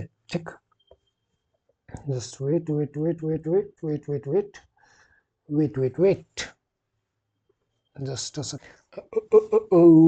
ओके ओके, ठीक है, सिंबल हो गया ये। आफ्टर दैट देखिए इसको मैं कनेक्ट किस चीज से कर रहा हूँ, एक सेल से कनेक्ट कर रहा हूँ। ठीक, जिसका पोटेंशियल V है। अब मान लीजिए इसमें से करंट फ्लो होना शुरू करेगा तो यहाँ पे क्या होगा, चार्ज स्टोर करेगा, क्यू चार्ज स्टोर करेगा। मान लीजिए मैं इस V को 2V करूंगा तो चार्ज और ज्यादा स्टोर करेगा। So we can say that V is directly proportional to that, we can say that the charge stored is directly proportional to V। Charge dielectric पे कितना आ रहा है, चार्ज कंडक्टर पे कितना आ रहा है, V आ रहा है। Okay, so we can say that Q is directly proportional to V and we can hence say that Q बराबर C into V, जहां पे C क्या है हमारा, capacitance, capacitance of the capacitor. ठीक है, capacitance of the capacitor. Okay, the total charge on the capacitor. अब देखिए मान लीजिए ये एक कैपेसिटर मैंने बनाया। ठीक है, चलो कैपेसिटर अभी के लिए मैं ऐसा नहीं बनाऊंगा, पैरेलल प्लेट कैपेसिटर मैंने आपको नहीं बताया। मान लीजिए ये एक कैपेसिटर मैंने बताया, इसको मैंने प्लग किया है पावर सोर्स पोटेंशियल के साथ। ठीक है, इधर से चार्ज जाना शुरू किया, जाना शुरू किया, जाना शुरू किया, जाना शुरू किया, जाना शुरू किया। ठीक है, this plate will get positively charge. ठीक है, ये प्लेट पॉजिटिवली चार्ज हो गया, यहाँ से नेगेटिव चार्ज जाना शुरू किया, यहाँ पे नेगेटिवली चार्ज हो गई ये plate. Okay, this charge will develop some negative charge. Okay, ठीक, so we are assuming that इस प्लेट पे कितना चार्ज आ गया, प्लस क्यू चार्ज, इस प्लेट पे माइनस क्यू चार्ज, और बीच में सेपरेशन क्या है, डाइलेक्ट्रिक का सेपरेशन है, इसमें हवा भरा हुआ है, डाइलेक्ट्रिक भरा हुआ है। ओके, देखिए अगर मैं टोटल चार्ज की बात करूं कैपेसिटर पे, that is total charge is this total charge, this much total charge. ठीक है, टोटल चार्ज कितना हो जाएगा, plus Q plus minus Q, दो total charges zero, Q total बराबर जीरो। तो टोटल चार्ज कैपेसिटर पे कितना होगा, जीरो होगा। ये ऑब्जेक्टिव बार बार आपसे पूछा जाता है, इसी के लिए मैंने इसको इतने डिटेल में बता दिया। The total charge of capacitor is zero. Okay, ठीक, अब ये सिंबल जो है, ये सिंबल जो पीठ इसका टेढ़ा कर दिया गया, दिस थिंग पीठ इसका टेढ़ा कर गया, इसका मतलब polarised capacitor, this thing denotes polarised capacitor, polarised capacitor जिसके बारे में हमको नहीं पढ़ना है। दिस थिंग आल्सो डिनोट्स, ये भी पोलराइज्ड वेरिएबल कैपेसिटर दिखा रहा है, polarised variable capacitor, polarised variable capacitor. Variable capacitor, ठीक है। जस्ट मैंने वेरिएबल कैपेसिटेंस के सिंबल के बारे में आपको नहीं बताया, जस्ट मिनट, ओके। सिंबल मैंने क्या बताया था, ये सिंबल हो गया कैपेसिटर का, this is the symbol of capacitor, fix capacitor, ठीक है। और अगर मैं कुछ ऐसा सिंबल बनाऊंगा, you can see it here, okay. अगर मैं कुछ ऐसा सिंबल बनाऊंगा, दैट इज दिस थिंग, इसका मतलब क्या, वेरिएबल कैपेसिटेंस, वेरिएबल कैपेसिटेंस, जैसा कि आपने 9th में पढ़ा होगा, resistance and rheostat capacitance, okay, same thing है, ठीक है, वेरिएबल कैपेसिटेंस, ठीक। मूविंग फर्दर, और ये बेंड वाला पार्ट जनरली हम लोग प्रीफर करते हैं पोलराइज कैपेसिटर के लिए, डिनोशन है, डिनोशन हम कैसे भी डिनोट कर सकते हैं किसी चीज को, बट ये जनरली हम प्रीफर किसके लिए करते हैं, पोलराइज कैपेसिटर के लिए, इसी के लिए मैंने इसे अभी गलत बोला है, ओके। देखिए सी जो है, मैंने फॉर्मूला क्या बताया, क्यू बराबर सी वी, ठीक। सो मैं क्या बोलूंगा, सी बराबर, सी को मैंने क्या बोला यहाँ पे डिफाइन किया, C capacitance of the capacitor हो गया, ठीक है। सी बराबर क्या हो जाएगा, क्यू बाई वी, इसका यूनिट क्या हो जाएगा, कूलम बाई वोल्ट, ठीक है, coulomb by volt. C is independent of Q और वी, ठीक है, C is independent of Q और वी, सी एक कांस्टेंट है जो कि इंडिपेंडेंट है चार्ज और पोटेंशियल के, ओके। सी किस किस चीज पे डिपेंड करेगा, सिर्फ जैसा कि कैपेसिटर है, उसका साइज क्या है, उसका शेप क्या है, उसके बीच में कैसा डाइलेक्ट्रिक मीडियम डाला गया, उसके बीच में सेपरेशन कितना है, ये सब चीज पे डिपेंड करेगा। The capacitance C, the capacitance C depends only on the geometrical configuration, shape, size, separation of the system of the two conductor, okay, ठीक है। मूविंग अहेड, मूविंग अहेड, ऐसा यूनिट ऑफ कैपेसिटेंस फराड, इसी को हम क्या बोलते हैं, इसी को हम बोलते हैं कूलम्ब पर वोल्ट, ओके, कूलम्ब पर वोल्ट, ठीक है। एक फराड बराबर 1 कूलम्ब पर वोल्ट, ओके। चलिए इसका इसका अब हम लोग क्या कर सकते हैं, इसका डायमेंशन लिख सकते हैं, डायमेंशन ऑफ कैपेसिटेंस, सी का डायमेंशन क्या हो जाएगा बच्चा, बच्चा पार्टी सी का डायमेंशन बताइए, चार्ज बटा पोटेंशियल, चार्ज का डायमेंशन बताइए, चार्ज का डायमेंशन मुझे बताइए, I T, I one, T one, और पोटेंशियल का डायमेंशन मुझे बताइए, M L two, L two. Potential is what, potential is work done per unit time, work done per unit charge, M L two T minus three, M L two T minus three, I minus 1, okay, so we can rewrite it as m minus 1 L minus 2 T 4 और I 2, okay, this is the dimension of capacitance। एक बार आप लोग cross check कर लेंगे NCERT book से, ठीक है। चलिए डन डन डन, देखिए उसके बाद क्या लिखा हुआ देखते हैं लोग, the maximum electric field that a dielectric medium can withstand without breakdown of its insulating property is called dielectric strength। मतलब क्या हुआ, सीधे सीधे भाषा में कि सर ये जो दो कंडक्टर्स आपने रखे हैं, कंडक्टर 1 एंड कंडक्टर 2, ओके, इसके बीच में जो आपने डाइलेक्ट्रिक रखा हुआ है, डाइलेक्ट्रिक रखा हुआ है, ये कितना वैल्यू होगा इलेक्ट्रिक फील्ड का, ये कितना वैल्यू होगा इलेक्ट्रिक फील्ड का कि ये प्रॉपर्टी इसका डाइलेक्ट्रिक का ये कंडक्टिंग में ना कन्वर्ट हो जाए, उसी को हम क्या बोलेंगे, डाइलेक्ट्रिक स्ट्रेंथ, ठीक है। The maximum electric field that a dielectric medium can withstand without breakdown of its insulating property, इसका काम क्या, इसका काम है इंसुलेशन का, इंसुलेट करने का, इंसुलेटर है ये, हवा क्या है, डाइलेक्ट्रिक, हवा क्या है, इंसुलेटर है। सो ये काम क्या कर रहा, ये काम क्या कर रहा, इंसुलेटिंग प्रॉपर्टी अपना दिखा रहा है, ओके। अब जो इंसुलेटिंग प्रॉपर्टी के बिना ब्रेकडाउन किए हुए जो इलेक्ट्रिक फील्ड पास कितने वैल्यू ऑफ इलेक्ट्रिक फील्ड को पास किया जा सकता है, उसी को हम लोग क्या बोलेंगे, डाइलेक्ट्रिक स्ट्रेंथ, ओके। और इसका यूनिट क्या होगा, इसको हम लोग के से डिनोट करते हैं डाइलेक्ट्रिक स्ट्रेंथ को, ठीक है। और इसका यूनिट क्या होगा, सेम एज इलेक्ट्रिक फील्ड, क्या है ये, maximum value of electric field, that is, ठीक है। चलिए for air it is about 3 into 10 का पावर वोल्ट पर मीटर, 3 into 10 का पावर 6 वोल्ट पर मीटर, ये वैल्यू आप इमेजिन कर सकते हैं कितना बड़ा वैल्यू, कितना बड़ा वैल्यू है। Thus for a capacitor to store a large amount of charge without leaking, its capacitance should be high enough so that the potential difference and hence the electric field do not exceed the breakdown limits, do not exceed the breakdown limits, okay। चलिए आगे बढ़ते हैं हम लोग अब इस chapter के अंतिम टॉपिक पे, पैरेलल प्लेट कैपेसिटर, उसके बाद एनर्जी, अच्छा combination and energy, okay. Combination and energy stored, उसके बाद एनर्जी डेंसिटी है बच्चे बचा हुआ है अभी। Okay, it will take around 124 time span आप देख रहे हैं। चलिए, it will take around 15 to 20 more minutes, 15 minutes I guess. Okay, the parallel plate capacitor. Parallel plate capacitor क्या होता है?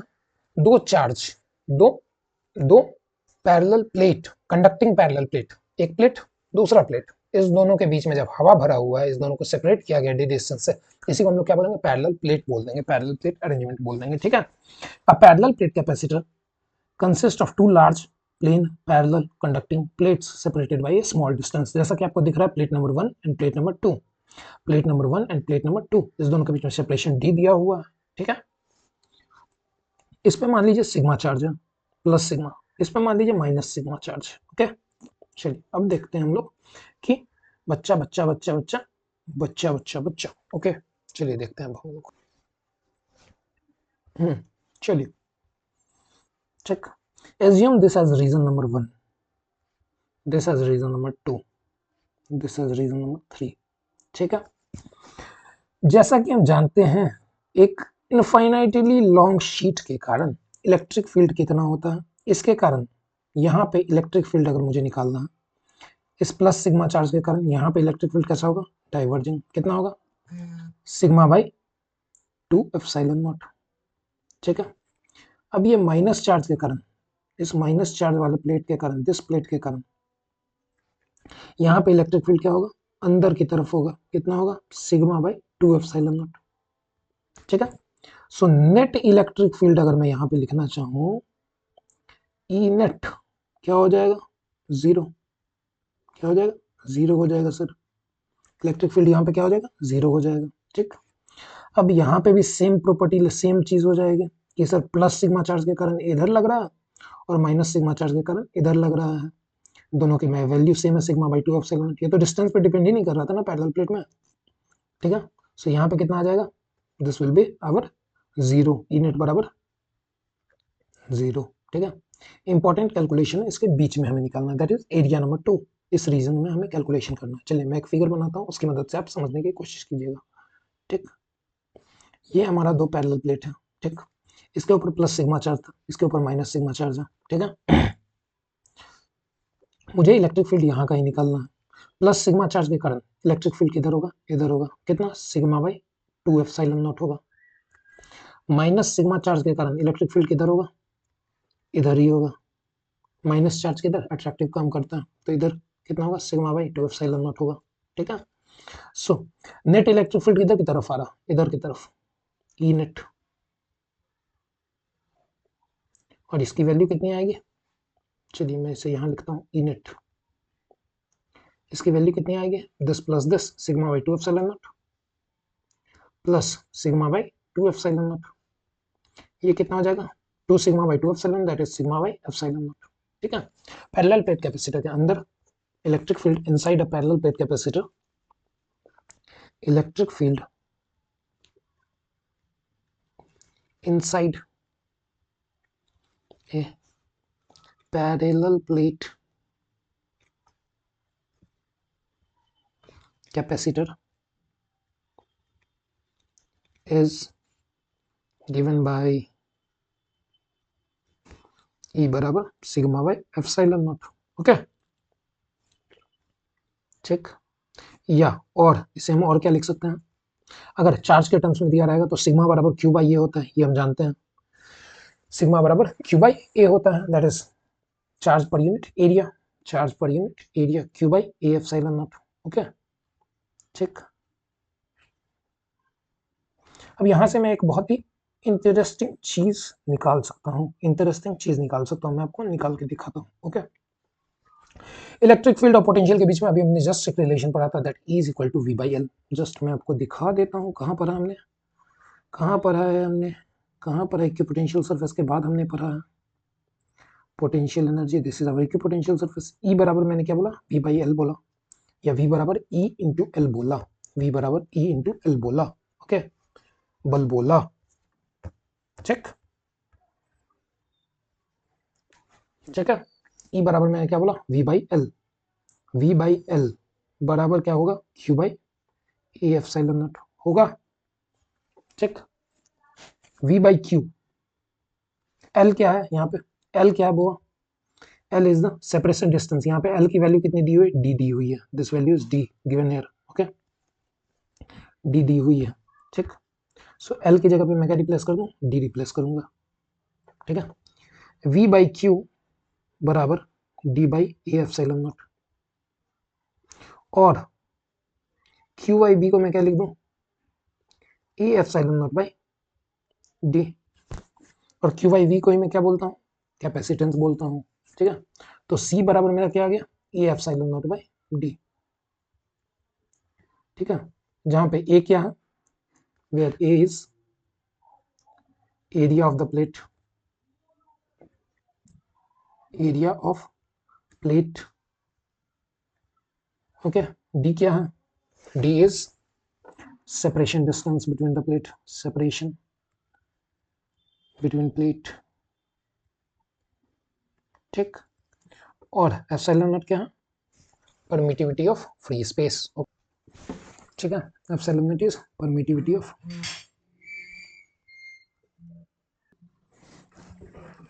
ठीक है, permittivity of free space.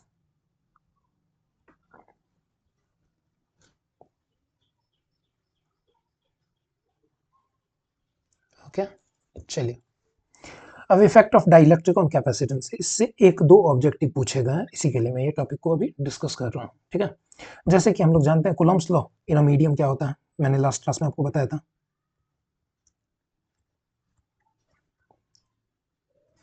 In vacuum में क्या था और इन अ मीडियम क्या था, वैक्यूम में क्या था, 1/4 pi epsilon naught Q1 Q2 by are square था, और यही इन अ मीडियम क्या था, मीडियम जब इंट्रोड्यूस कर देते हैं then it becomes 1/4 pi epsilon naught epsilon R into Q1 Q2 by are square. Okay, this is the formula. ठीक है, सो जब एक मीडियम को इंट्रोड्यूस किया गया तो उसको मैंने ऐसे लिखा था। ओके, इसको मैं साइड में कर देता हूँ।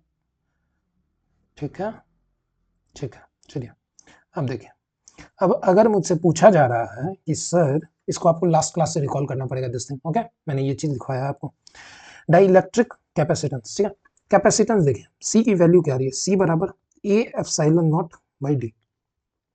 परमिटिविटी ऑफ फ्री स्पेस को हम लोग एप्सिलॉन नॉट बोलते हैं, यानी कि ये वैल्यू कहाँ पे है, फ्री स्पेस में है कैपेसिटेंस की, फ्री स्पेस में, यानी कि जब दो डाई इलेक्ट्रिक के बीच में, दो डाई इलेक्ट्रिक के बीच में जब वैक्यूम भरा हुआ है, कुछ नहीं है, कुछ नहीं है, तब उस केस में ये फॉर्मूला एप्लीकेबल होगा, एप्सिलॉन नॉट फ्री स्पेस में ये वैल्यू हो जाएगी। अगर यही इसके बीच में एक डाई इलेक्ट्रिक डाला जाएगा, इसके बीच में एक dielectric is inserted, dielectric is, dielectric is inserted. ठीक है, जब डाई इलेक्ट्रिक डाला जाएगा, उसका डाइलेक्ट्रिक कांस्टेंट मान लेते हैं के रहेगा। ठीक है, सो इसकी वैल्यू कितनी हो जाएगी, सी बराबर ए इंटू एप्सिलॉन नॉट की वैल्यू क्या चेंज हो गई थी, epsilon naught into epsilon R हो गई थी, epsilon naught into epsilon R by D in medium. ठीक है, इन मीडियम यही वैल्यू हो जाएगी। ठीक है, और यही के ई आर जिसको रिलेटिव परमेबिलिटी बोलते हैं, उसी को डाइलेक्ट्रिक कांस्टेंट भी हम लोग बोलते हैं, के बराबर इसी की वैल्यू को मैं क्या लिख दूंगा, के ए epsilon naught by R D. ठीक है, ये मीडियम में इस वैल्यू से उसकी हो जाएगी, इतनी वैल्यू हो जाएगी। ओके, ठीक है, ये न्यूमेरिकल में पूछा जाएगा कि कैपेसिटेंस इंक्रीज करेगा जब भी एक डाइलेक्ट्रिक को हम लोग, जब भी एक डाइलेक्ट्रिक को हम लोग कैपेसिटर के बीच में घुसाएंगे, पैरेलल प्लेट कैपेसिटर के बीच में इंसर्ट करेंगे, तो उसकी वैल्यू इंक्रीज करेगी, डिक्रीज करेगी, या किस वैल्यू से इंक्रीज करेगी, तो उसकी वैल्यू इंक्रीज करेगी, किस वैल्यू से, के से। के क्या है, डाइलेक्ट्रिक कांस्टेंट है, डाइलेक्ट्रिक कांस्टेंट, या इसको हम लोग क्या बोलते हैं, रिलेटिव परमेबिलिटी भी बोलते हैं। ओके, चलिए moving forward combination of capacitor, just a minute। ठीक है, so moving forward combination of capacitor। Okay, चलिए मान लेते हैं कि कैपेसिटर, तीन कैपेसिटर का मैं सिस्टम बना रहा हूँ, capacitor number 1, capacitor number 2 and capacitor number 3। Okay, these are the 3 parallel plate capacitor. ठीक, इसको मैंने एक पोटेंशियल V के क्रॉस लगाया है। ठीक है, पोटेंशियल V के क्रॉस मैंने अप्लाई किया हुआ है। ओके, वी पोटेंशियल, इसका कैपेसिटेंस C1, इसका कैपेसिटेंस C2, इसका कैपेसिटेंस C3। ओके, इस इस पे चार्ज Q, इस पे भी चार्ज Q जाएगा, इस पे भी चार्ज Q जाएगा, सेम करंट I फ्लो होगा सब में से। ओके, इसके अक्रॉस पोटेंशियल ड्रॉप मैं एज्यूम कर रहा हूँ कितना, V1, सीरीज कनेक्शन है तो पोटेंशियल ड्रॉप हर के अक्रॉस अलग अलग होगा, V1, V2 और इसके अक्रॉस V3। ओके, सो चलिए अब हम लोग आगे की कैलकुलेशन की तरफ बढ़ते हैं। अगर मुझे इस तीनों कैपेसिटर को हटा के सर मैं बोलूँ क्या कि सर आप एक ऐसा सर्किट बनाइए जिसमें इस तीनों की जगह पे एक कैपेसिटर, जैसे कि मान लीजिए अगर मैं बोलूँ कि सर ये एक पेन और एक पेंसिल है। ओके, ये एक पेन और एक पेंसिल है। अब मुझे आप एक ऐसा चीज दीजिए जो इसी हाइट का है, जो इसी हाइट का है।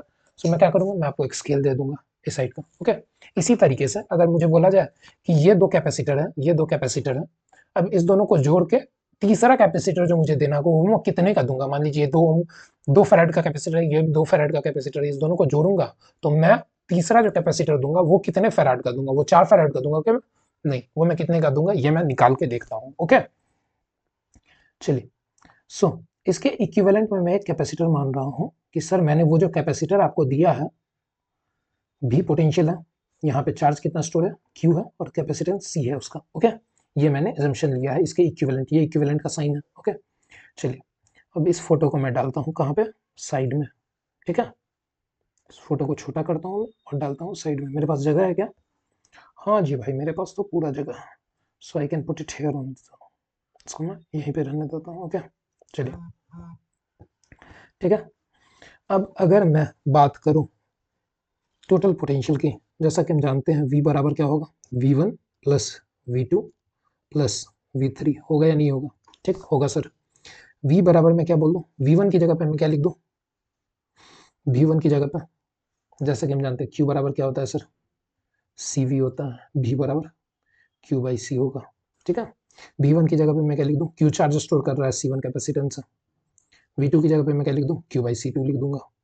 V3 की जगह पे मैं क्या लिख दूं, Q बाई C3 लिख दूंगा। ओके, सो Q कॉमन ले लूंगा मैं, Q यहाँ पे मेरे पास बचेगा 1/C1 plus 1/C2 plus 1/C3।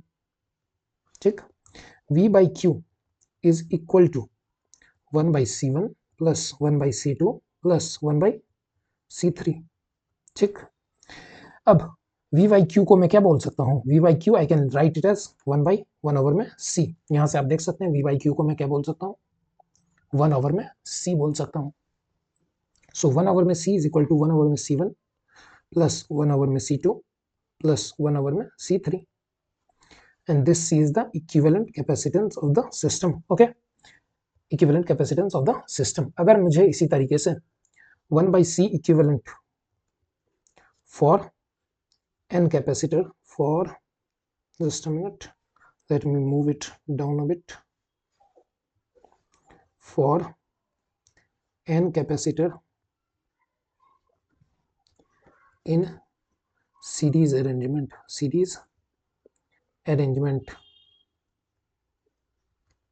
1/C equivalent is equal to 1/C1 plus 1/C2 plus 1/C3 plus dash dash dash dash dash 1/Cn तक। ओके, चलिए अब एक और इंपॉर्टेंट रिजल्ट यहां से बनता है जो कि मैं आपको अभी बता रहा हूं। Please remember this thing, for n capacitor, n equal capacitor, sorry, for n equal capacitor in series, ठीक, I can write it as 1/C equivalent is equal to 1/C plus 1/C plus 1/C plus dash dash dash dash 1/C n times तक, 2n times. ठीक है, therefore 1/C equivalent बराबर n by C। ठीक है, C equivalent बराबर C by n। This is an important result. ठीक है, this is an important result. ठीक है, ये चीज आप याद रखेंगे, इसको मैं हाईलाइट करते रहा हूं। ठीक है,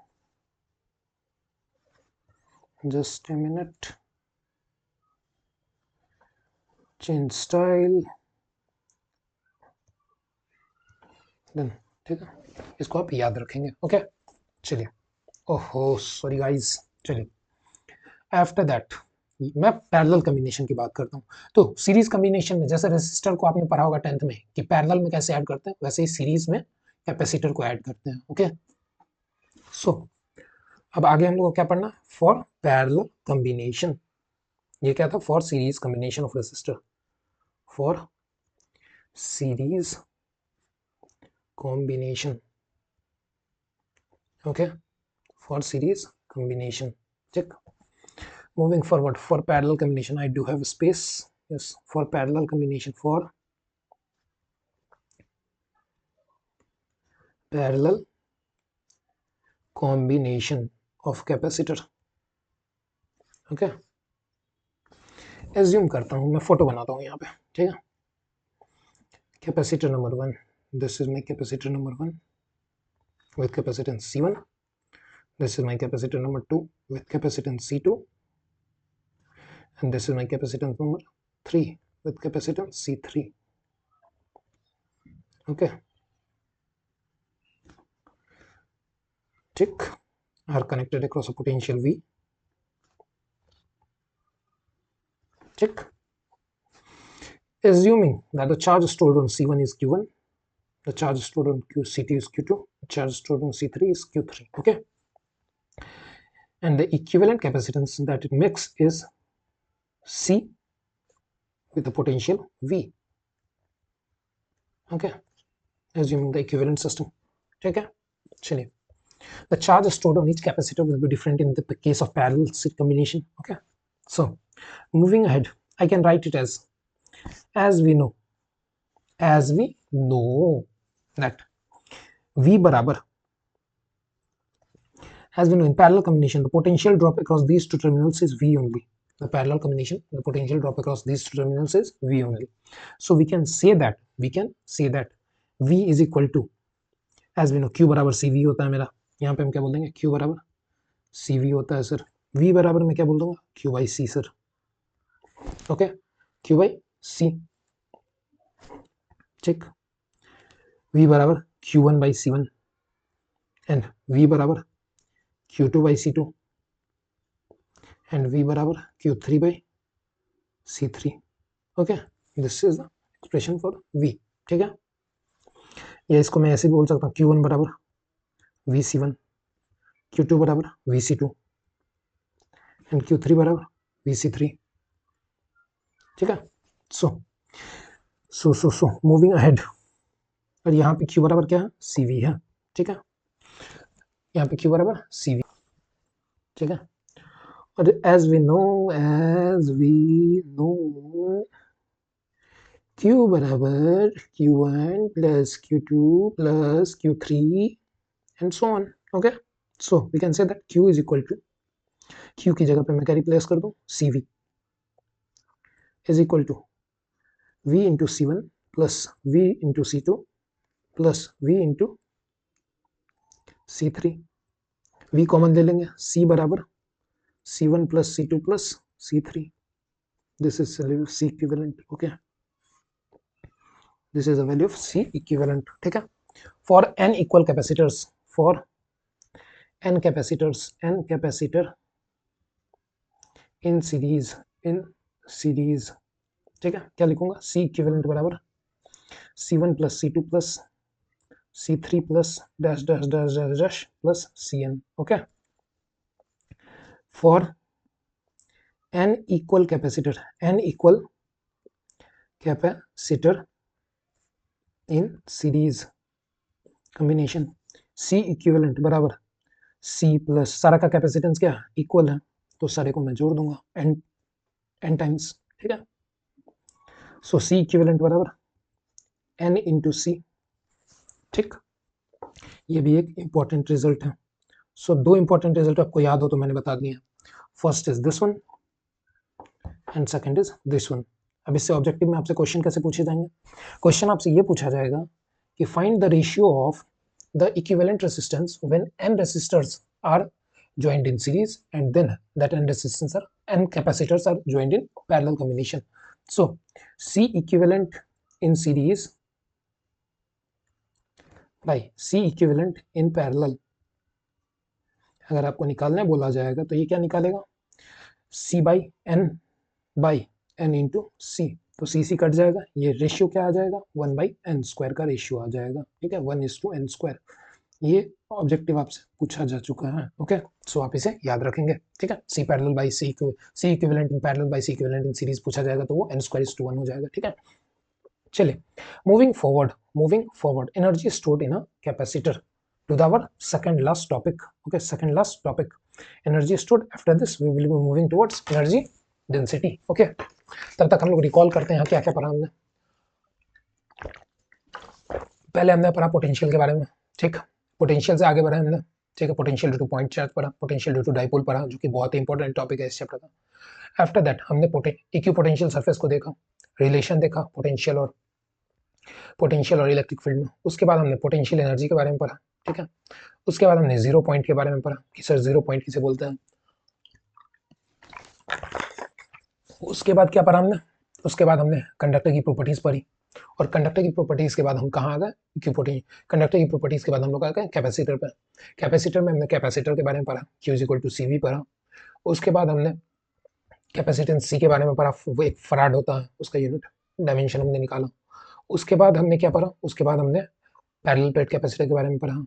पैरेलल प्लेट कैपेसिटर में हमने देखा C = A/0/d होता है, ठीक है।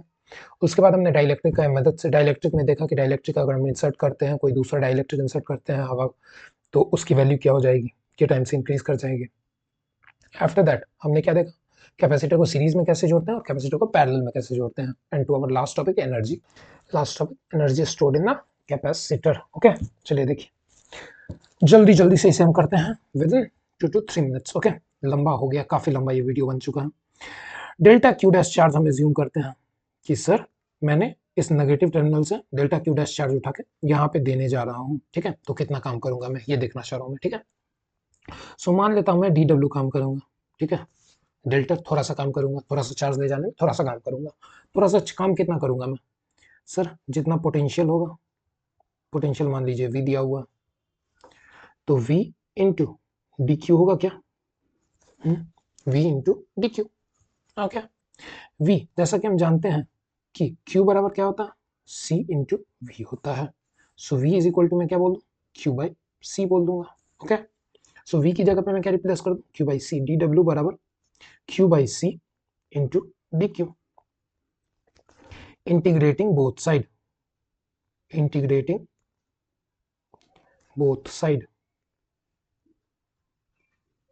ठीक है। W integration of DW within limit 0 to W is equal to 1/C बाहर आ जाएगा क्योंकि कांस्टेंट है, और इसको इंटीग्रेट मैं कहाँ से करूंगा, इसको मैं इंटीग्रेट करूंगा इनिशियल वैल्यू 0 से Q तक, okay. So this all is Q', okay. So Q' in DQ dash, okay. So 0 से DW तक इंटीग्रेट, 0 इसकी इंटीग्रेशन W आ जाएगी 1/C, और ये इंटीग्रेट करके मुझे क्या देगा, Q का power 1 into d Q, this will give us Q का power 1 + 1 2/2, this will give us Q²/2, okay. So W बराबर क्या आ गया, Q²/2C, ठीक है। अब जैसा कि हम जानते हैं Q/C को मैं क्या बोल सकता हूँ, Q/C को मैं बोल सकता हूँ V। सो इसको मैं क्या लिख दूंगा, W बराबर Q/C को मैं V भी बोल सकता हूँ, तो W बराबर मैं क्या बोल दूंगा, Q/C की जगह पर मैं V बोल दूंगा, half into Q into V बोल दूंगा, ओके। या फिर मैं Q² की जगह पे इसकी CV वैल्यू डाल देता हूँ, C²/V²/2C, इसको मैं क्या बोल दूंगा, हाफ CV²। सो मेरे पास तीन फॉर्मूला आ गया वर्क डन का, और यही वर्क डन किसमें कन्वर्ट हो जाएगा, एनर्जी में। इस बार सेम कहानी, electrostatic field is conservative in nature, so all the work done gets converted into energy, okay. U बराबर, सो मैं क्या कंज्यूम करूंगा, U बराबर क्या आ जाएगा मेरा, half CV², which is equal to Q²/2C, which is equal to half Q into V. These are the 3 forms, okay। ये हो गया 3 फॉर्म आपका, ठीक। चलिए, ओके, मूविंग फर्दर, ठीक। अब हम आगे बढ़ते हैं, इसको इलेक्ट्रिक फील्ड के टर्म्स में मुझे एक्सप्रेस करना है। मैं जानता हूँ U बराबर क्या होता है, हाफ CV², ठीक है। सो u बराबर मैं क्या बोलूंगा, हाफ c की जगह पे मैं क्या कर दूं, ए एप्सिलॉन नॉट बाई डी, कोई दिक्कत।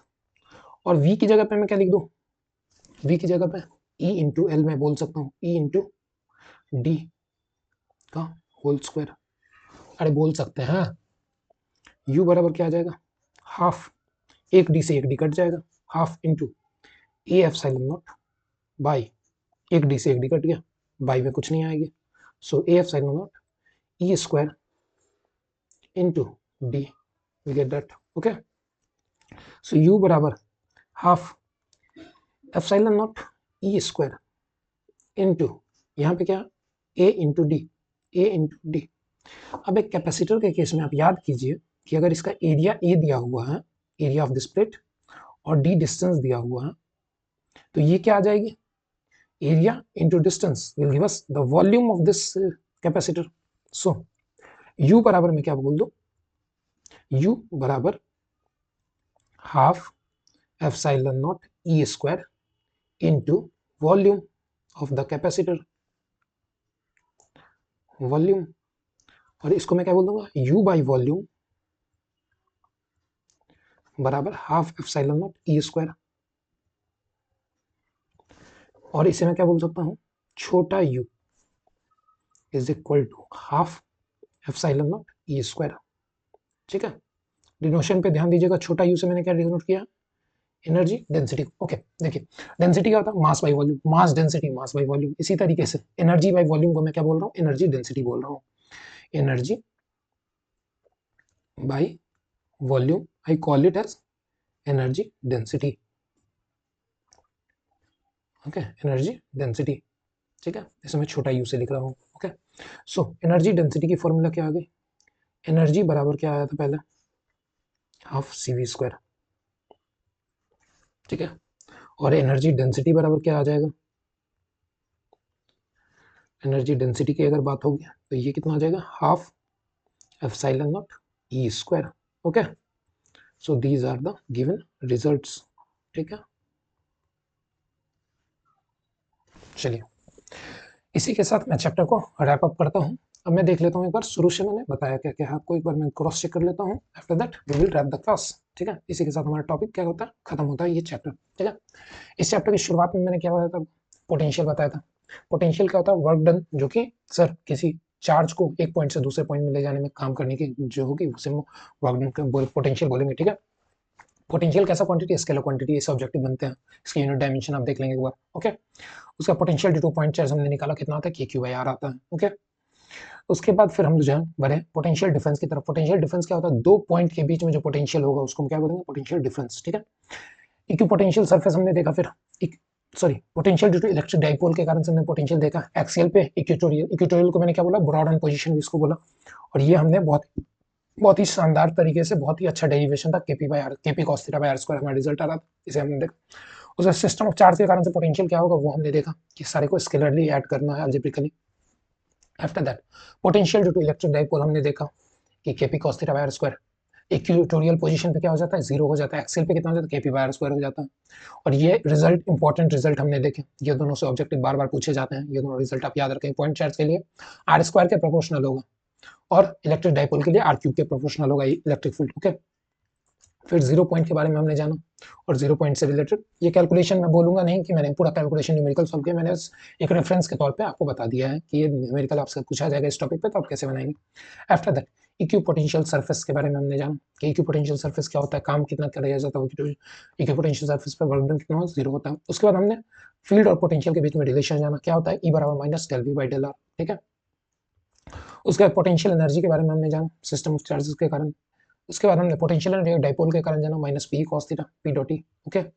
सो उसके बाद हमने कंडक्टर की प्रॉपर्टीज के बारे में जाना, ठीक है। फर्स्ट प्रॉपर्टी क्या था कि कंडक्टर के अंदर इलेक्ट्रिक फील्ड कितना होगा, जीरो होगा। सेकंड प्रॉपर्टी क्या था, सरफेस कंडक्टर का क्या होगा, इलेक्ट्रिक फील्ड हमेशा सरफेस के परपेंडिकुलर होगा, नॉर्मल होगा, ठीक है। सो तीसरा पॉइंट क्या था कि कंडक्टर के अंदर जो है कोई भी एक्सेस चार्ज नहीं है स्टोर होगा, क्योंकि उसका पोटेंशियल क्या आ रहा था, पोटेंशियल अंदर कांस्टेंट था, तो इलेक्ट्रिक फील्ड क्या होगा, जीरो होगा, ठीक है। इलेक्ट्रोस्टैटिक पोटेंशियल अंदर क्या था, जीरो था, पोटेंशियल कांस्टेंट था, ठीक है। उसका सरफेस पे इलेक्ट्रिक फील्ड कितना था, sigma by epsilon not times था। ओके, ये गॉस लॉ से हम प्रूव भी कर सकते हैं। आफ्टर दैट इलेक्ट्रोस्टैटिक शील्डिंग क्या था, ये हमने देखा फैराडे केस की मदद से। डाइलेक्ट्रिक के बारे में हमने जाना कि डाइलेक्ट्रिक क्या है, डाइलेक्ट्रिक क्या है, ठीक है। उसके बाद हमने डाइलेक्ट्रिक के बारे में जाना, ठीक। डाइलेक्ट्रिक और पोलराइजेशन वेक्टर के बारे में हमने जाना। पोलराइजेशन वेक्टर क्या होता है, dipole moment per unit volume, dipole moment, develop dipole, induce dipole moment per unit volume, ठीक है। कैपेसिटर के बारे में हमने जाना, टोटल चार्ज ऑन कैपेसिटर कितना होता है, 0 हो जाता है। ये ऑब्जेक्टिव के लिए बहुत ही इंपॉर्टेंट क्वेश्चन है। ओके, इसके बाद हमने इसके यूनिट डायमेंशन के बारे में देखा। उसके बाद फिर हमने देखा कि कैपेसिटर के बीच में जब भी एक डाइलेक्ट्रिक कांस्टेंट को इंसर्ट करेंगे तो क्या होगा, पैरेलल प्लेट कैपेसिटर के बारे में हमने देखा। उसके बाद कम्बिनेशन ऑफ कैपेसिटर के बारे में देखना, सीरीज और पैरेलल, ठीक है। उसके बाद एनर्जी कितना स्टोर होता है वो हमने देखा, हाफ CV स्क्वायर, और energy density half epsilon not E square. इसी के साथ हम अपने इस लेक्चर को खत्म करते हैं। Thank you for joining, thank you all for joining, stay tuned for further lectures. Okay, अगले क्लास में हम लोग क्या करने वाले हैं, अगले क्लास में हम लोग का अगला chapter, that is chapter number 3। Chapter number 3 का नाम क्या है, दैट इज इलेक्ट्रिक करंट के बारे में हम लोग पढ़ने वाले हैं। और करंट में फील करवा दूंगा, देह में आपके करंट लगने लगेगा। Okay, thank you. इसी के साथ मैं ये लेक्चर को रैप अप करता हूँ। ओके।